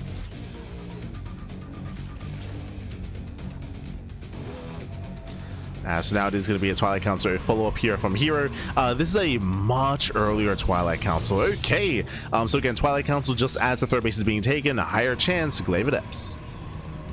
Higher chance is going to be glaives. The other option here is we could go into early blink, into a heavy gateway count, into a 3 base all-in, an 8k 3 base all-in with Mass Blink Stalker. Either that or again glaives. Airlord is moving in. Stalker's here to try to punish. Can we deny the scouts? Oracles a hit the third. Yeah, 1 joint kill, just the 1. And the Overlord will get eyes on gateways and the Twilight Council timing. It is going to be glaives, but he gets scouted. Whew, okay. So glaive adepts here from herO, and SHIN is aware. We should be reacting. He already went into the Evo chamber. Ooh, already went for the chamber, already working towards +1 melee. We should be seeing a Baneley Nest. A Baneley Nest would be ideal here to defend. I mean, ideally it'd be roaches, but we already have the Evo chamber. So Banelings will be the next best thing. Oh no, the wall! The walls of the wallings. They flood into the main, they flood into the natural. Probe's going to be going down. Oh, I say that actually goes for the Stalker. A little bit indecision here from SHIN. Peels off a couple of units here and we'll get 2. No, 0. Oh god. The indecision there from SHIN. Yeah. A lot of these probes got low, by the way. They got low, but we were a little bit indecisive, going back and forth, going for the Stalker, going for the probes, going for the mineral line. So a rough setup here from SHIN. Meanwhile, back across the map, we have +1 range on the way, not melee. We're going into Ling Hydra? No shot. But SHIN, he scouted. He saw the Twilight Council finishing. He should know it's glaives. The glaives are here. No Banelings? Yeah, no Banelings, no roaches. We do have a decent Ling count. Despite that, we commit. Yeah, we commit to the shade. Link's going to be going down. So shade into the main. You're shading further in, and how many economic losses will we sustain? What do we get? Shades in. So far, trades well against the Lings. That was how many? That was 30 Lings going down. Yeah, 30 Zerglings, 2 drones, nothing major yet. So we do have Oracles coming in towards the natural. They're coming to support, actually. Wow, they support the army. Adepts to make their way over. Stasis traps help support as well to zone away. Ooh, they do get baited. Yeah, they get baited. 2 more drones, 4 in total. Denied mining. Ooh. Getting 5 more. Getting up to 7. Yeah, 7 worker kills. And with that, herO takes an economic lead. herO does take a lead. He's ahead. Behind this, working towards +1. Blink. Adepts, they cancel the shade. They do manage to escape. And this was worth it. So this wasn't critical damage, but damage nonetheless. It did slow down SHIN. It did cripple his economy. SHIN, he was attempting to build up his own Ling Hydra composition, and herO back at home working towards Storm. So building up into Storm.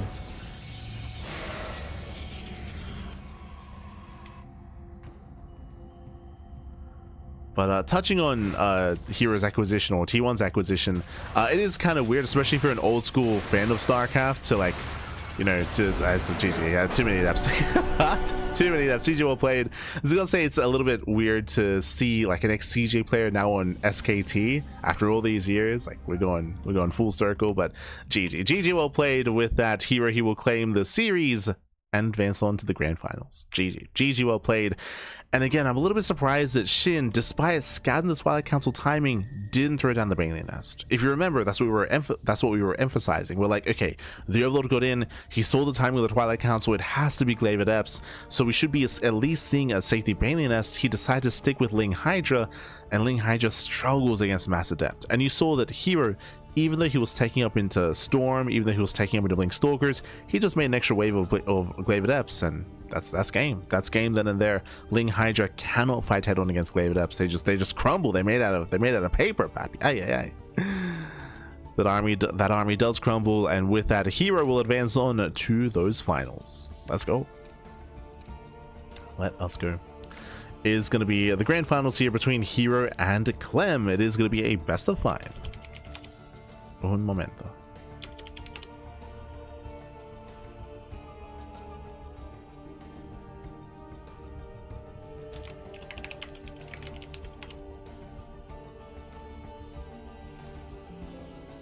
Here we go. Beautiful. Okay. So we have our best of 5 here again. Short games, short matches so far. I mean, I say that game 1 was a longer game, say, to be fair, even though herO was in the driver's seat for most of that game. But we'll see how that does change here coming into our best of 5. It's going to be a TVP between Clem and herO. We have our top 2 players here for the week for KungFu Cup, and these two often go back and forth. They often go back and forth. herO, he has had a stronger winning record in recent times versus Clem, but we'll see how they do face off here in the KFC in the KungFu Cup. Let's go. Let us go. Spawning in the top left-hand corner of Ruby Rock, we have the French Terran player, himself, the blue Terran, representing Team Liquid. It is Clem.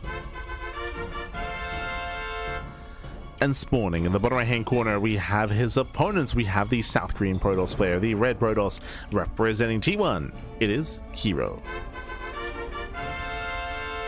Let's go. Let us go as herO opens up with some cheese with the proxy. And I'm curious to see how many gateways get thrown down. How many gates? As we're setting up here over the other side of the tall grass. Single gateway. Okay. Single gateway. There's no like 2-gate here. There's no like 2-gate double zealot into quadruple zealot into double stalker. It's going to be very light aggression out of herO. Very light. Meanwhile, Clem is going for an economic start, going for a Rax expands, and the goal for herO should be to force a cancel or to delay the natural base of Clem. Gas is being taken. This is going to be for the Cyber Core. So Zealot first into Stalker. Or Adept. Early names. Oh, my apologies. There you go. Thank you. Apologies. I don't know if you noticed, but SHIN recently, his ID on Korea has been Ragnarok. Did change it to Ragnarok. But I did fix up the names. From here comes the initial zealots. SV scatter across map will miss the proxy. Second zealots on the way. We're just banking them up. Once again, the goal here is to hit that natural to delay the command center. Behind this, second Rax is on the way. We're going for a 3-Rax follow-up. Ooh. This is a little bit concerning. So a couple of things here. We're going for a second and third Rax into stim, into combat shields, into a bio-heavy composition. The downside, though, is that this means that there's no Cyclone. There's no factory. There's no Hellion. There's no Cyclone. So I do not believe that Clem can defend the natural. It's not going to happen. Yep. There's a cancel. There's a cancellation. Cannot be defended. Zealots are moving in. Stalker as well. Now, Clem, he should maintain control of the main at least, but oh, that'll be a kill in the SCV. That depot is low. Yeah, the depot is low. One zealot will be hunted down. Stalker's waddling in. Getting us over the SCV. And the SCV does pull away. Yeah, it does pull away. The other SCV taking a lot of hits though. More boys are being pulled. Damage is being done. Losing a lot of mining time. And remember, behind this, herO expands. Here he's expanding, kills an SCV. Here he is transitioning. Remember, this was a light aggression out of herO with a single gateway.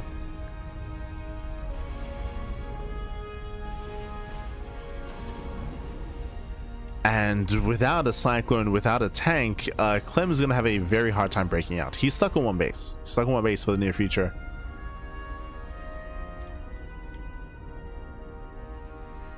It's just a really unlucky start here for Clem in terms of his build of choice.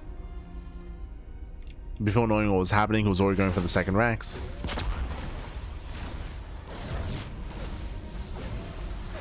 Reaper does kill a probe.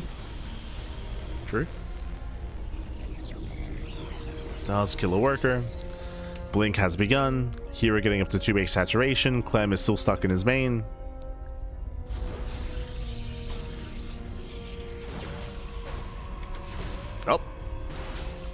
Jesus. Calm down. No, the Reaper does fall. And stim is almost complete. As we mentioned, once stim finishes, then finally Clem can expand. But until that point, he's still stuck in the main. There we go. Now he can break out. Got his Marauders, got his Mass Bio. herO could chip away this army. He is now checking. Stim is not yet done. So we can get 1, 2 Marines. 1 so far.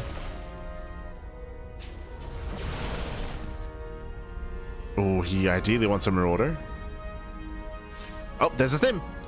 Yeah, Stim is revealed. Oh, bit of miscontrol. 1 soldier just rally in. Yeah, rallies into the army. Second Stalker goes down. There's a second Stim. And Clem is chasing him down. Gets another Stalker. That's 3. Yeah, 3 Stalkers falling. But we have reinforcements back in him. There's another Stim. Again, heavily overstimmed here. And herO can now chase. herO can chase us down. Remember, there's no concussive shell. Clem has the high ground.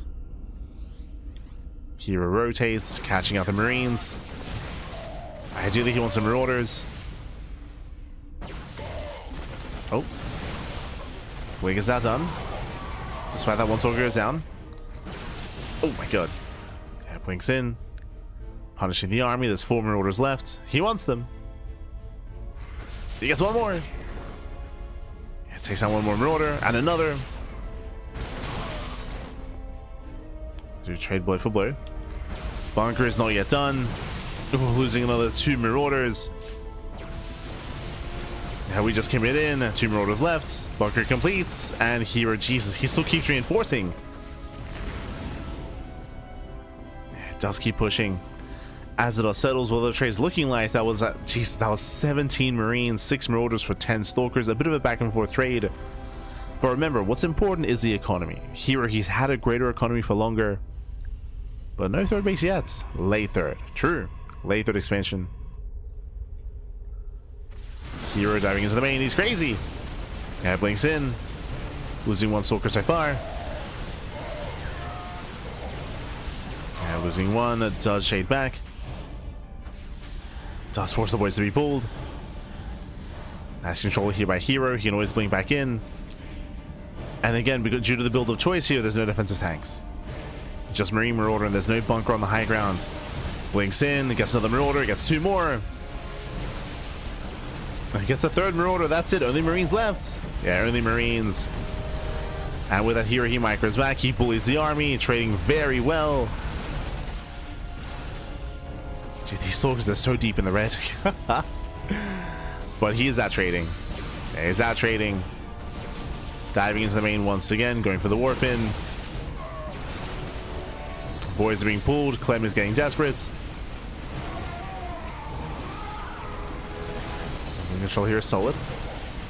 Doesn't lose a single Stalker. 10 SCV kills. Ay, ay, ay. And Clem is hurting. Clem is hurting. He barely has an army. herO rotates. He has to be careful though. This army is still very fragile. Very fragile.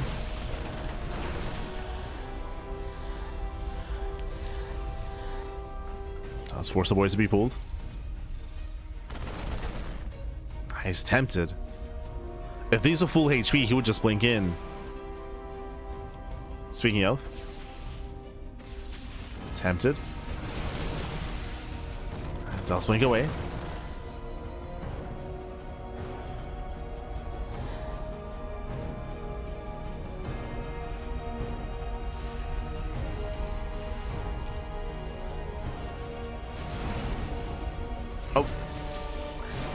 Fair. 1 Stalker goes down. Overall, nice bait. Yeah, catching more reinforcements, and Clem is just going for the counterattack. He knows. Like, he knows he cannot deal with this. There's a recall back home. Here he recalls. Clem is dropping. Here behind this building over to Colossus. Colossus on the way. Immortals as well. Building up his army. Here it just needs time. He needs time. Also supply box. And now he's got his Colossus. Remember, Clem, he has no way to deal with this. He has no Vikings. Again, due to the earlier losses, like his economy, his production just is not there. Nice mine shots on the Zealots. Jesus. Nice mine shots. herO just keeps gaining more ground. Pushing further in. The lasers, Bappy. Yeah, he just goes to the dive. So much supply in medevacs. Barely a ground army. He's got 4 marauders on the ground. Oh my god. And here he can just keep pushing.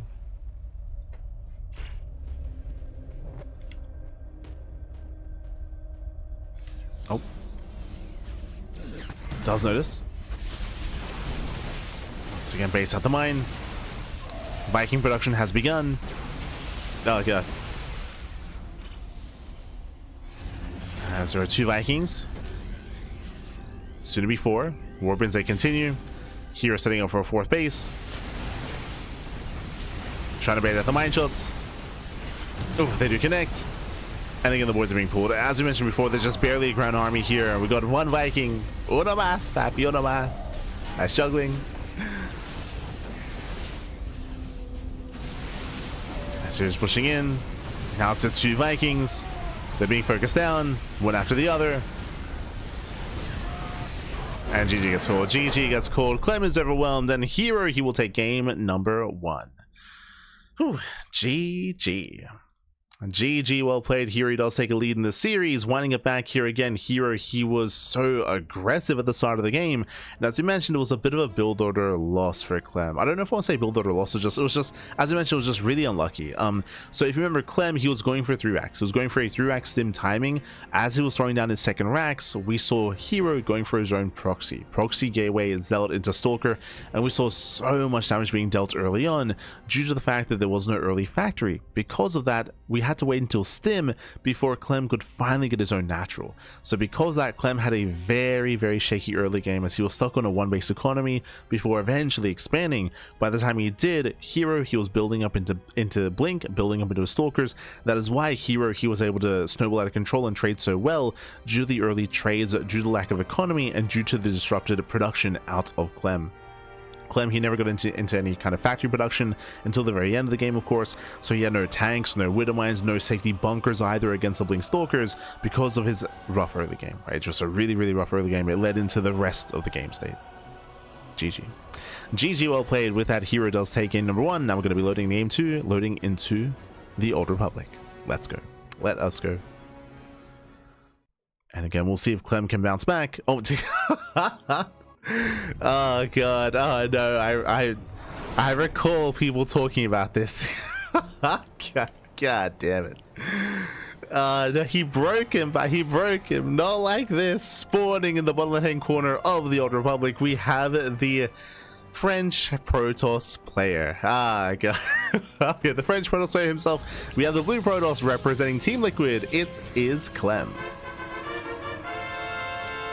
And spawning in the top right hand corner, we have his opponent. Here we have his opponent. We have the South Korean Protoss player, the red Protoss, representing T1. It is herO. No. Now, what I will say here is that Clem, unironically, a lot of people, especially people that don't really watch much StarCraft, they're always like, oh, Clem is like off racing whenever he plays Protoss, or like he's like trolling by playing Protoss. Unironically, Clem, he is one of the best Protoss players in the world. Unironically, he's one of the best. The one thing that's keeping him back, and he has been vocal about this, is PvP. Clem, he has said that if it wasn't for PvP, he would just make the full switch to Protoss. Like, he has been vocal about that before. He's even given like builds to Skillus and to other Protoss players for PvZ, funnily enough, as Clem has been playing a lot of Protoss as of late. But a PvP is the matchup that he's still working on, and I haven't seen Clem's PvP in quite some time. He did play a little bit of PvP. Oh, this would have been last year, I think. Yeah, last year he played a little bit of PvP in tournaments against Max Packs and against herO, but it's been a while, and now it's happening again. And again, it's been like almost a year. It's been a good amount of months since I've seen his PvP, so show us what you got. As herO does pull a Max, going for a Gate Cyber Expand. Okay, Hyper Greed here out of herO. Sorry, Gate Expand into Cyber Core. Hyper Greed, he's baiting a one base all in. Like Clem, he's got a one base all in. Yep, there we go. Pylons are going to be thrown down. And we'll see if herO can get away with this. Again, Hyper Greed out of herO. One base all in is the correct response.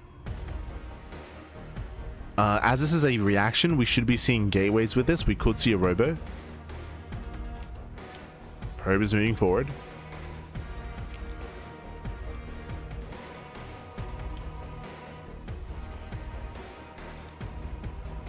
The pylon is scouted. herO is aware. And we should be reacting with either a Stargate or a robo. Second gateway. Not in love with it. Pylon's being focused down. Clem going for a Stargate back at home, actually. Okay. We're being very, very versatile here. Going for the Stargate.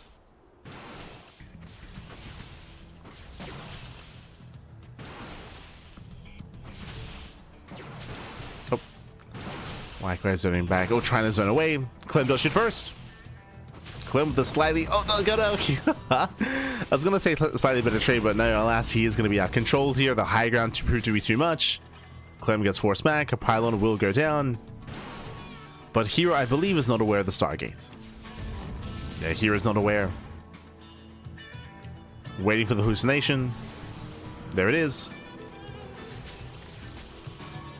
Does scout across the map. Will not be denied. The Oracle's already moving out. And in the main bases, herO is exposed. herO, he's not ready here for Stargate play. He's getting a second battery here. Misread out of herO. He's getting ready to deal with the one base all in. He scouts the expansion. Does scout the expand. Now he scouts the Stargate. Now he knows. Stalkers, they race back into the main. And herO, he barely reacts in time. He's ready in the main base, despite that probe's going to be going down. Getting 1, 2, up to 3 probes. 3 probes to fall. But alas, herO still maintains a better economy. He's still ahead. Oof, catching out a Stalker. Clem going to be zoned away. Second Oracle's coming out. Bearing in mind 2 Oracles, they one-shot probes. And Clem is going for the main.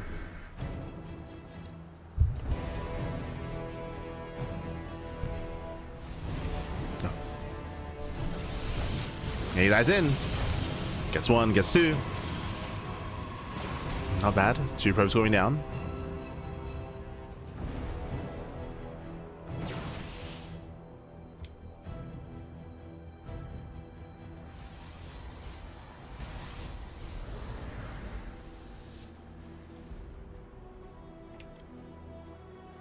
When was this last played? Exactly a week ago. Exactly a week. Oh! herO move commands. Okay, herO gets caught out, losing 1, 2 Stalkers. The Oracles, they do pull away. Again, slightly a better trade here for Clem. herO, he still maintains a better economy. Behind this, going into +1 and Blink. Due to that better economy, he has the better upgrade lead. +1 is on the way. And Clem instead goes for the third to make up for his lack of economy. So going for that third expansion. The Oracles, they make their way into the main. Cannon in position? Okay.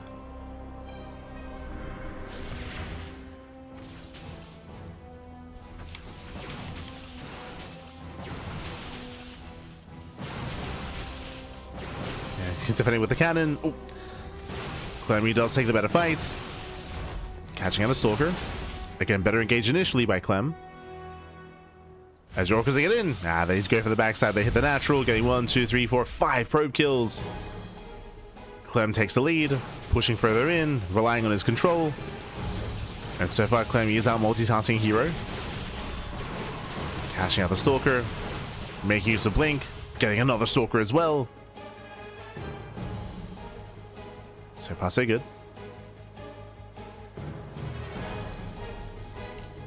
Clem popping off. Now, the one thing that herO will have over Clem outside of what should have been an economy, which no longer is the case, is going to be the upgrades. +1 is finishing up. So once again, Clem poking in. And Clem pokes in. He's getting caught out though. He's gonna get the hell out of here. And Clem pulls away. Does end up trading. 3-2. Sorry, 3-4. So herO does pick off a digital stalker. Likewise, herO catching out the oracles. They finally both go down. Nice catch out of herO.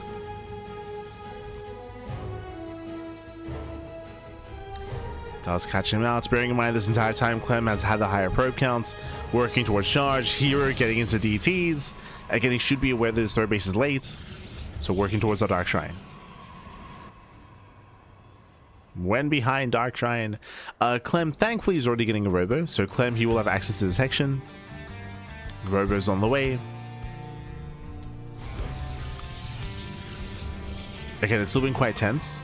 Clem is building up into a standard mid-game here, from Blink Stalker into Charge Lots into eventually Immortal Archon.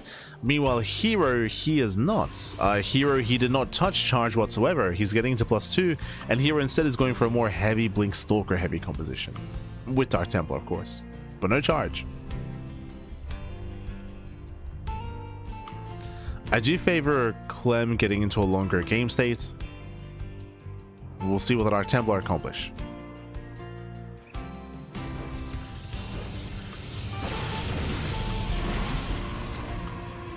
Has pickups. Trade Stalkers, takes down a Gateway. Dark Shrine is finishing up. Ooh, we do commit to the fight. Once again, Clem out trading. He's trying to. Did he trade 5-5? Even trade. Oh, slightly better here for Clem towards the end. Dark Shrine is done. And here comes the Dark Templar. They're waddling across. Clem, does he notice? He has the Observer. And Clem is moving in. Zealots, they try to peel off into the mineral line.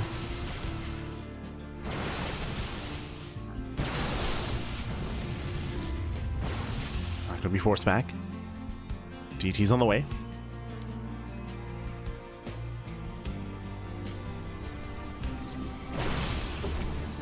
There we go. Does catch out the Dark Templar. 1-2 Templar going down. One gets across the map. Clem, he does race back home. Turns around for a moment. Yeah, there's the recall. Force a recall. 4 probe kills. Not bad. Worker counts are evening up. Oh, miscontrol here by herO. Does rally in. Rallies in the Immortal. And again, Clem, even though he now has lost a couple of workers, he's had the higher worker count for longer. So now he has a larger army. The greater Gateway Force. Just caught the Immortal. And you can go for the expansion. You can go in. Prism into the main. Depowering and denying +3. Yeah, it does deny the upgrade. 4th base under fire. Hero's being pulled apart. And the Prism barely finishes the warp in as well. And just barely. And Clem is doing it. He's catching out the Stalkers, busting on through. Again, it was very odd and very chaotic early game, is what I will say. Going for the fake like proxy and then going into the Stargates. In the end, it was worth it. And the Oracle did a lot.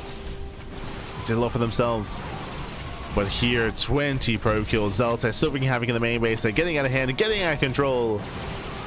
And with that, we have a series. GG gets called, and Clem, he will fight back. He will put a point on the board. GG. Whew. GG, well played. Again, a very intense, a very chaotic mid-game here. Despite the early game, despite herO initially getting the better economy, Clem, he rushed into the faster third, and of course was able to keep herO busy, keep him busy against the Oracles, against the Stalkers. I will say that Clem's control was very impressive. With his Blink Stalker micro, he was out-controlling herO. Straight up, he was just out-trading, out-controlling, getting better wins and better initial engagements against herO. And with that, he slowly kind of snowballed out of control, building up the greater economy and having the larger army. GG.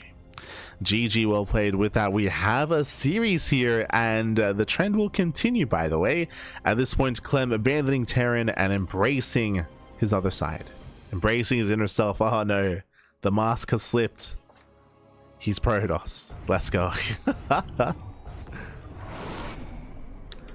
As spawning in the bottom right hand corner of 10,000 feet, we have the French Protoss player. We have the blue Protoss representing Team Liquid. It is Clem.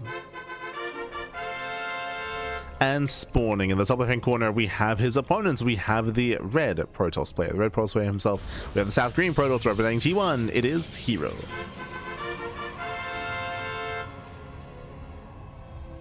Here we go. DT's cost herO of the game. The Dark Templar did hurt herO, that is true, did hurt him, but there were other aspects that did set herO behind, referring to the faster third base for Clem, the better initial trades, the better Stalker engagements, I should say, that Clem did have. If it wasn't for the Dark Shrine, you could definitely argue that herO would have had maybe a faster Robo, additional Immortal, or maybe even Charge. But even then, if you remember, herO, he rallied the first Immortal into the army. Like, he misrallied in as well, so herO did slip up quite a bit in that last game, which did, you know, snowball into a win. But here we go. Here we go. We're getting into game number 3. And Clem does open up with a 2-gate opener out of Clem. Thankfully, this time herO also 2-gate opener as well. I do feel like herO, he maybe wasn't respecting Clem enough in that first game, going for a greedy build, and I mean, I guess technically did kind of get away with it. But this time we're calming down. This time we're looking in.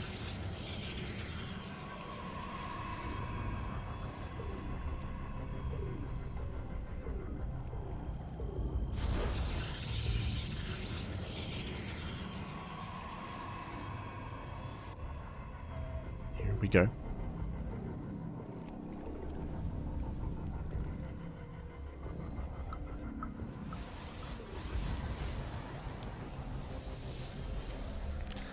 Yes, from here we are going to be looking to deny some mining, being as annoying as possible.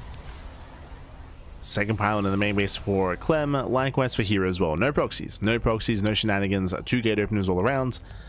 And we do open up Stalker Sentry out of Clem, standard opener out of our blue Protoss player, meanwhile Stalker Adept out of herO. So Clem is going to be the defender, herO is going to be the aggressor. Not just the aggressor is going for his own Robo, we're setting up for a 1-base all-in. Okay. herO, he is committing. This hallucination has a lot of work to do. We got a scout. We're expecting a 3rd gateway out of herO.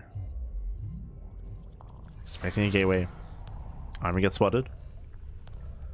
Hallucination checks the expand. Confirms there is none. Goes further in and confirms the Robo. Yeah, big scout. Clem knows. And you can see Clem, he reacts with his own Robo. So far, good reaction.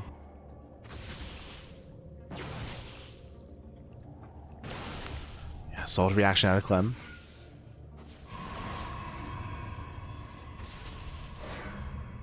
Likewise, Clem does catch out the Adept. herO forced to expand.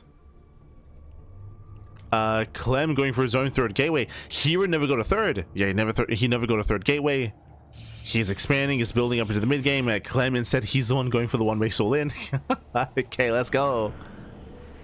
We're getting messy, Pappy. We're getting messy. So basically, Clem is overreacting, so he's being forced to be aggressive, and he'll soon confirm that he's down a base. But Clem is getting his own. He's got the money for it. Does expand. Clem is playing from behind.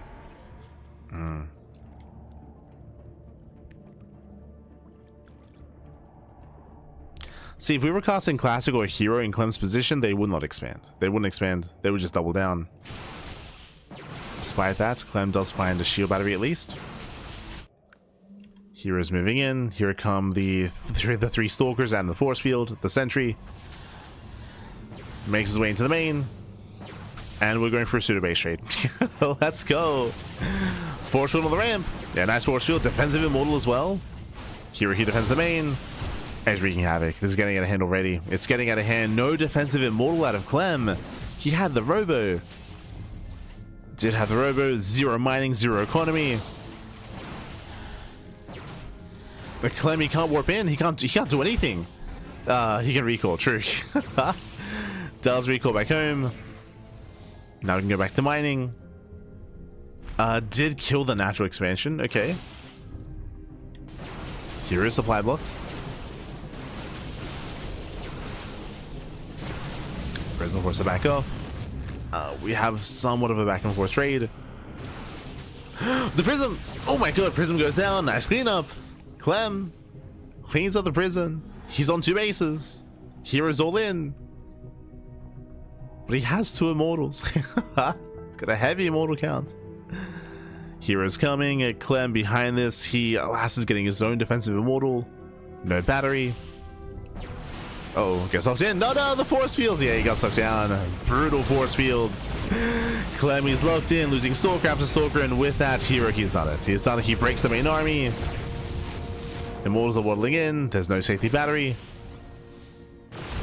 There is 1 defensive immortal, though. Stalkers are coming from behind. Clem, can he pull this off? Can he micro? Can he try to pull this off? Backup Prism has arrived.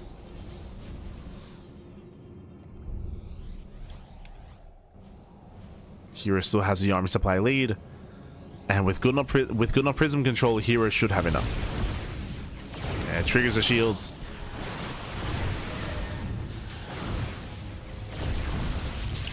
Hero does give chase. A devastating threat in the shade. Locking down the army. Clem now has his own immortal. True. We're diving in. Oh, we're going for the dive. Yeah, a little bit messy here. 1 immortal goes down. Better trade out of Clem. Clem, he's doing it. The control. Can he do it? Yeah, it looks like he barely can. No shot. Oh my god.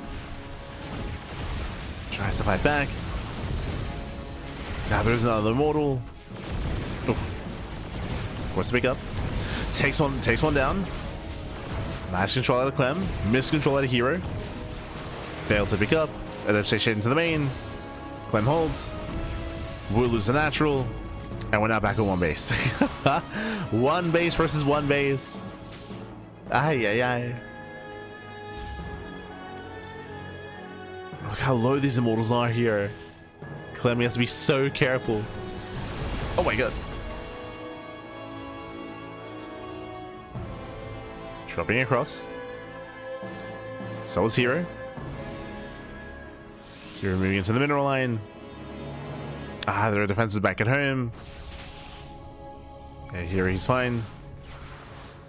Denies mining.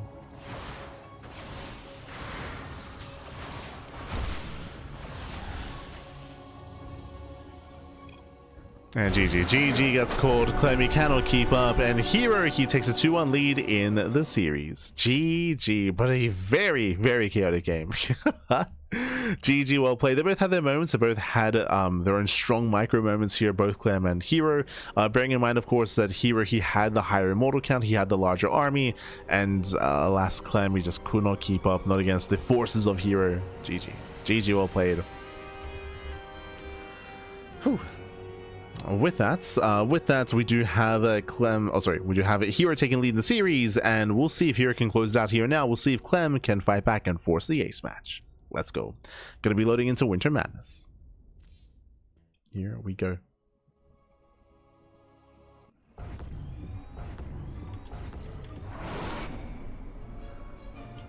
Spawning in the top right-hand corner of Winter Madness, we have the French Protoss player. We have the French Protoss player himself. We have the blue Protoss representing Team Liquid. Down in the series, we'll see if he can bounce back and force the ace match. It is Clem. And spawning in the bottom right-hand corner, we have his opponents. We have the South Korean Protoss player. We have the red Protoss representing T1. It is herO.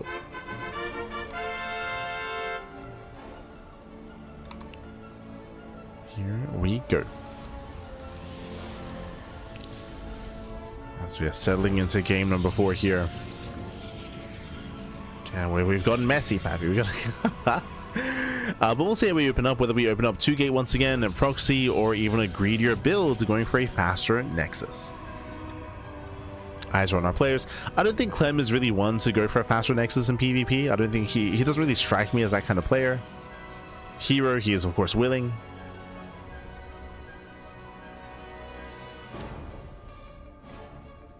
Let's go.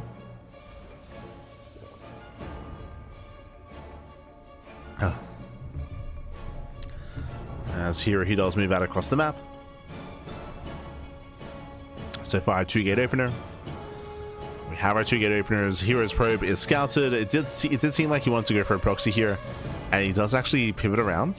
Let's go. Pivots to the right hand side, and does hide his pylon. This is close enough to still go for a proxy robo into a 1-base all in. Still close enough.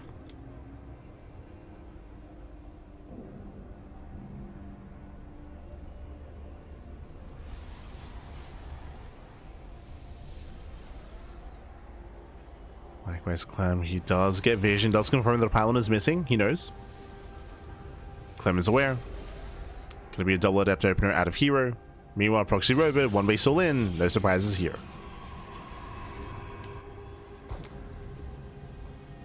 Clem, he knows that a probe is out there. He's scouting, checking the left-hand side, checking some of the more standard locations here, checking for proxy robo, proxy stargate, going through the center.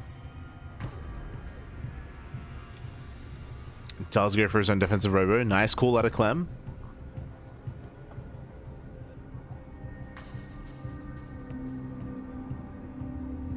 So far, this is a strong reaction. He'll have his own defensive immortals. I do favor Clem defensively here, but he still has to confirm. And he does. Wow, he finds the pylon. Does find the pylon, can focus it down. At the same time, it does shading across the map. Ooh. Does wall off. Here he can always cancel and shade in. He can attempt to. Pylon goes down, depowers the robo. There is no immortal. Ay. Here he's coming, setting out a second probe. He has to repower. At the same time, it does take bust into the main. Getting 1, 2, 3, 4, getting up to soon to be 5 probe kills. Oof. Yeah, 5 probes go down.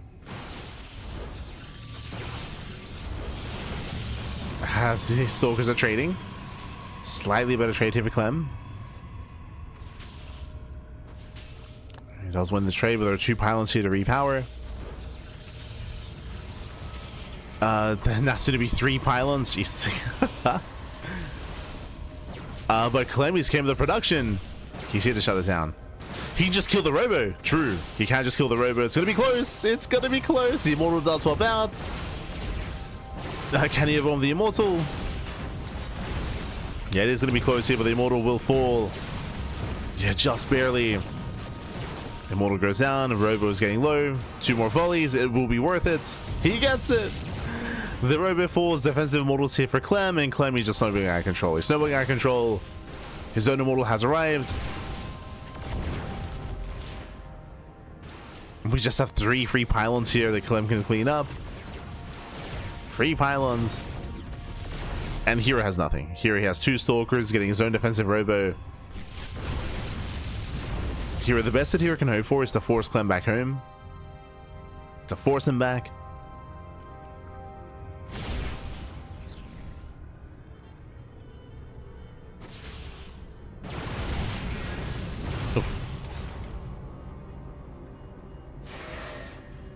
So herO shades across. Clem is coming. herO's in trouble. He does have a force field. But that's what the Warp Prism is for. Force fields they will buy time.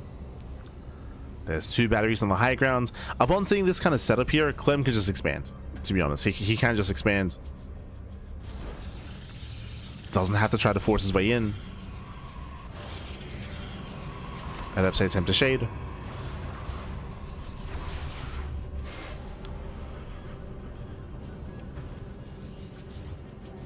I swear there was offensive robo. Am I crazy? I did cancel going for the Stargate. Void Ray's on the way. Getting his Void Ray. Immortals, they bust in. They try to bust into the main. A little bit messy. Void Ray has arrived. Not much anti-air. 4 stalkers left. Going straight for the prism. Oof. And that's going to be the death of all 4 stalkers. Yeah, Clem has to get the hell out of here. Nice force fields. Clem gets locked down. +1 air attack. Wait, what? +1 air attack is on the way? I feel like there's better ways to spend our money here, but sure. We'll see if he commits.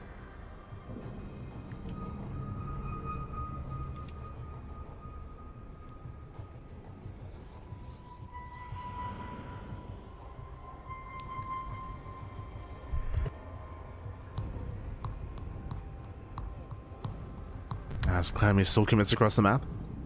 Still rallying in, does expand back at home. So the longer this goes on, the better it is for Clem. Takes down the gateway. Now going for the pylon.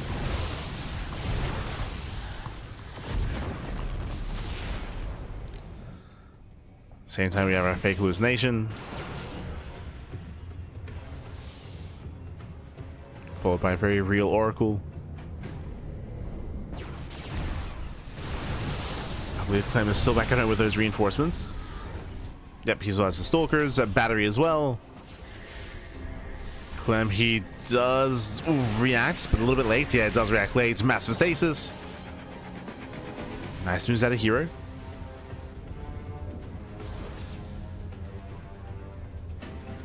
The oracle gets away.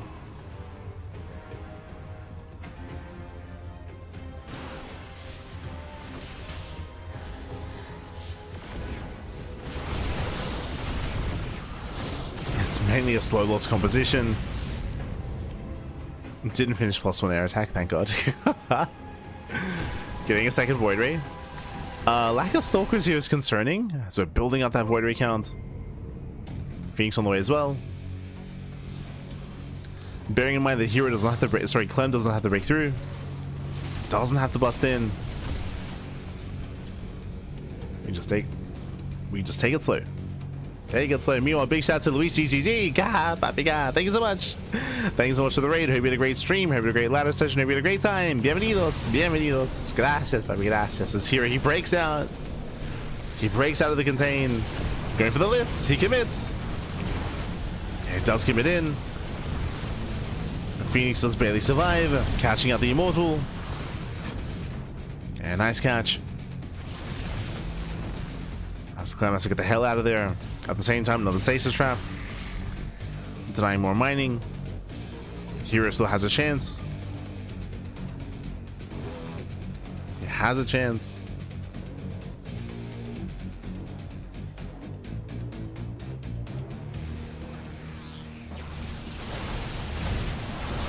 Oof. They're going for the lift. Does not quite catch the Immortal. Nice control by Clem. Nice control, juggling back. Ooh, he will barely save the Immortals. Prismatic alignment is now on cooldown. Has been used. It's now on cooldown. Clem being proactive, risky moves. Oh. Does get the prism. Prism goes down, no more reinforcements. Oracle back into the main base, going for another stasis. Clem does get caught once again. The stasis traps.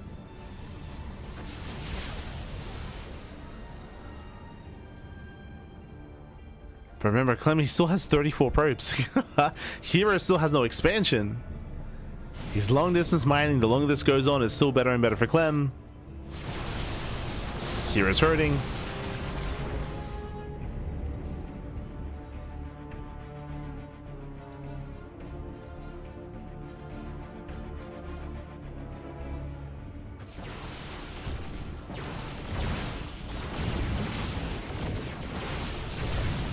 Clem is getting caught out. So nice catch for the Immortal. That's gonna be 1, 2, 3, 4, up to 5 Stalker kills. Ay, ay, ay. Yeah, heavy losses there for Clem. There it is. 5 Stalkers.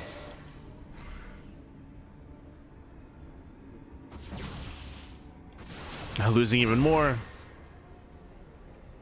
Now the Stalker goes down. Ooh. Clem does catch the Void Ray.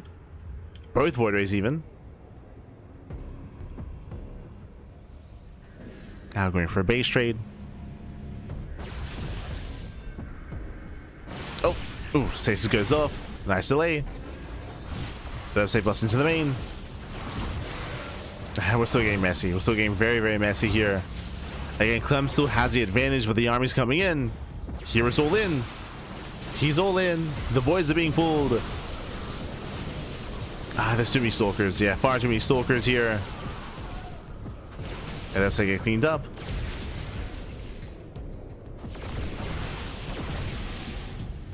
Third base now on the way. herO just not getting his own natural.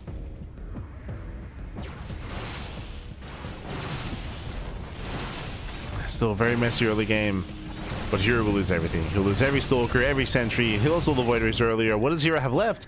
herO has one oracle, one stalker, and one sentry. This is it. This is the army.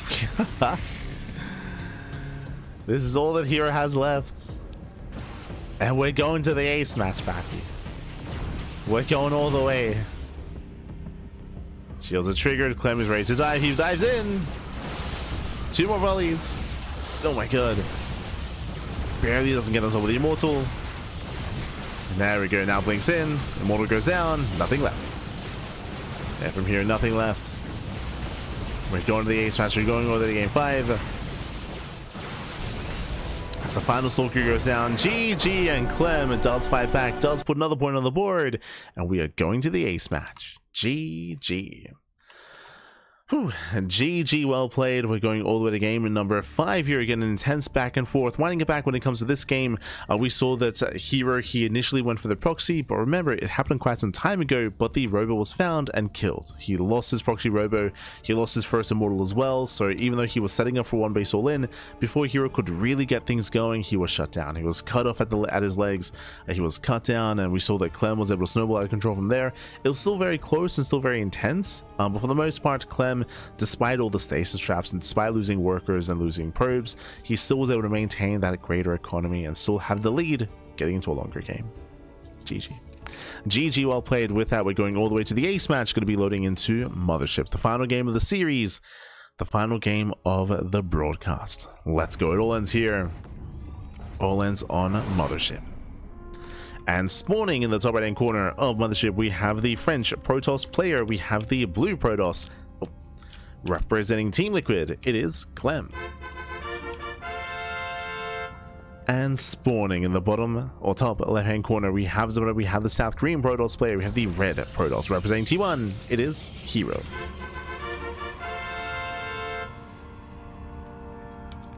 Here we go. Here we go. As we are building up, as we are settling in.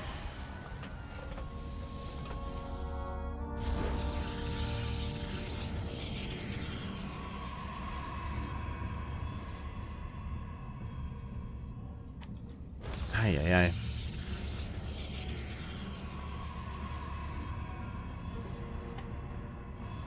Oh, we're good, we're good.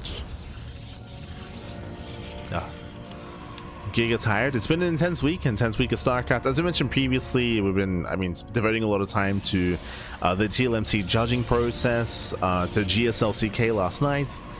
Again, we should be able to wrap up and rebroadcast GSLCK tomorrow. That'll be in around 12 hours time. 12 hours.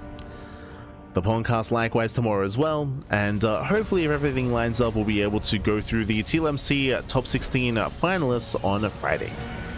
Should be able to. Again, plenty more StarCraft on the horizon. Plenty more. Until then, we're settling in. Calming down, settling in. 2 gate opener out of... Sorry, my apologies. Gate Cyber Expand. A greedy build out of herO. Clem himself going for a 2 gate opener. And Clem does find herO, and it's going to be on Clem to punish. The pressure's on. We're expecting a one-base all in. We're expecting a proxy.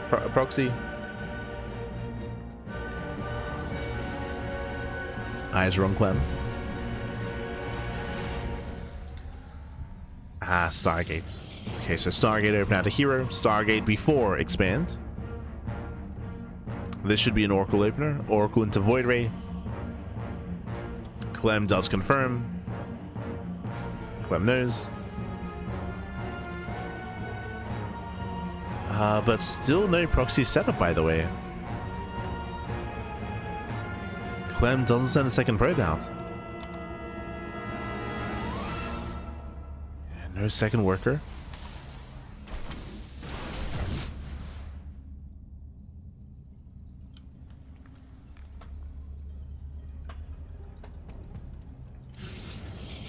herO claiming his expansion. Stargate response out of Clem. He may even go Phoenix.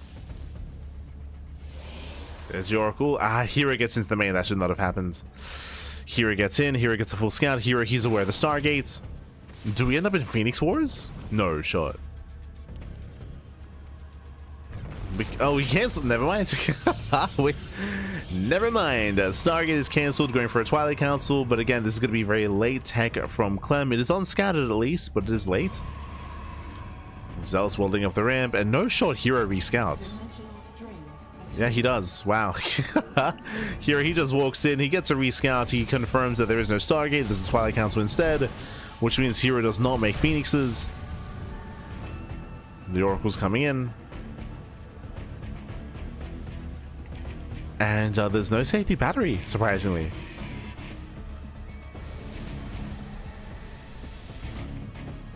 And no safety battery. Oracle pops off. Gets 1, 2, 3, up to 6. Oh my god. Yeah, 6 probes. 7, 8. This is too much. This is far too much at this point. This is becoming critical damage. 9 probes going down. herO takes a massive lead. Remember, Clem scouted, by the way. Clem, he saw the Stargate. He knew what was coming, but he had nothing in position. Yeah, nothing was ready. Ay, ay, ay. Massive blunder here for Clem, and Clem takes a massive loss. herO, he's on 2 bases. He has a second base. Another Oracle moves in. Clem is down 10 probes. Oh. Did I say 10 probes? It's going to be down even more than that. Oh, God. Another 2 probes go down. And Clem has nothing. There's just nothing here. There's late blink. That's all we have. Oof. Yeah, late blink. Pure Stalker. herO can just chill. He can just chill, get his own robot, build up his immortals, and do what he wants.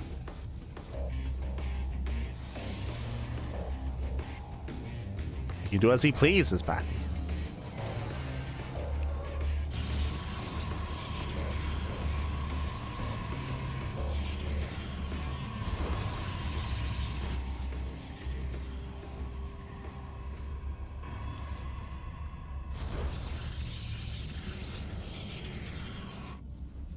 As the pressure is on Clem, and Clem, he has to be active. He's moving out with everything he has.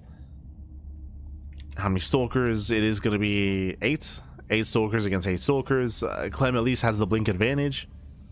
So he has micro potential. herO should have been making a robo back at home, or at least Void Rays. As hero's banking up resources, by the way. Banking resources, there we go. Now warps in.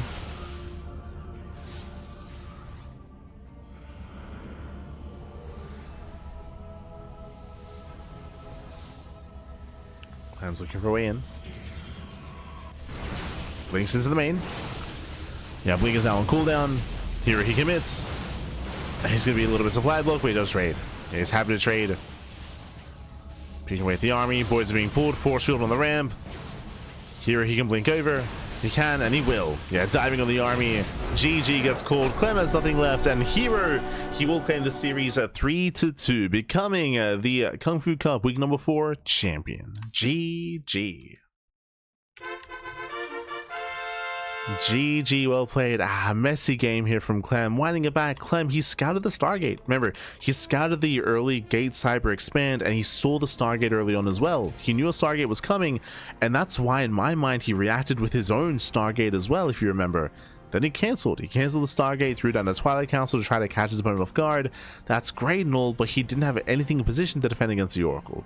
He was lacking a battery or lacking Stalkers, so the Oracle arrived, which Clem should have known was coming, and he was not ready at all. He was not ready at all. That first Oracle did game-ending damage. It gave a massive lead to herO, and the issue with damage like this in PvP is, or in any mirror matchup to be fair, is that, I mean, you have the same tools as your opponents, and now suddenly you're down, you're behind. How do you recover?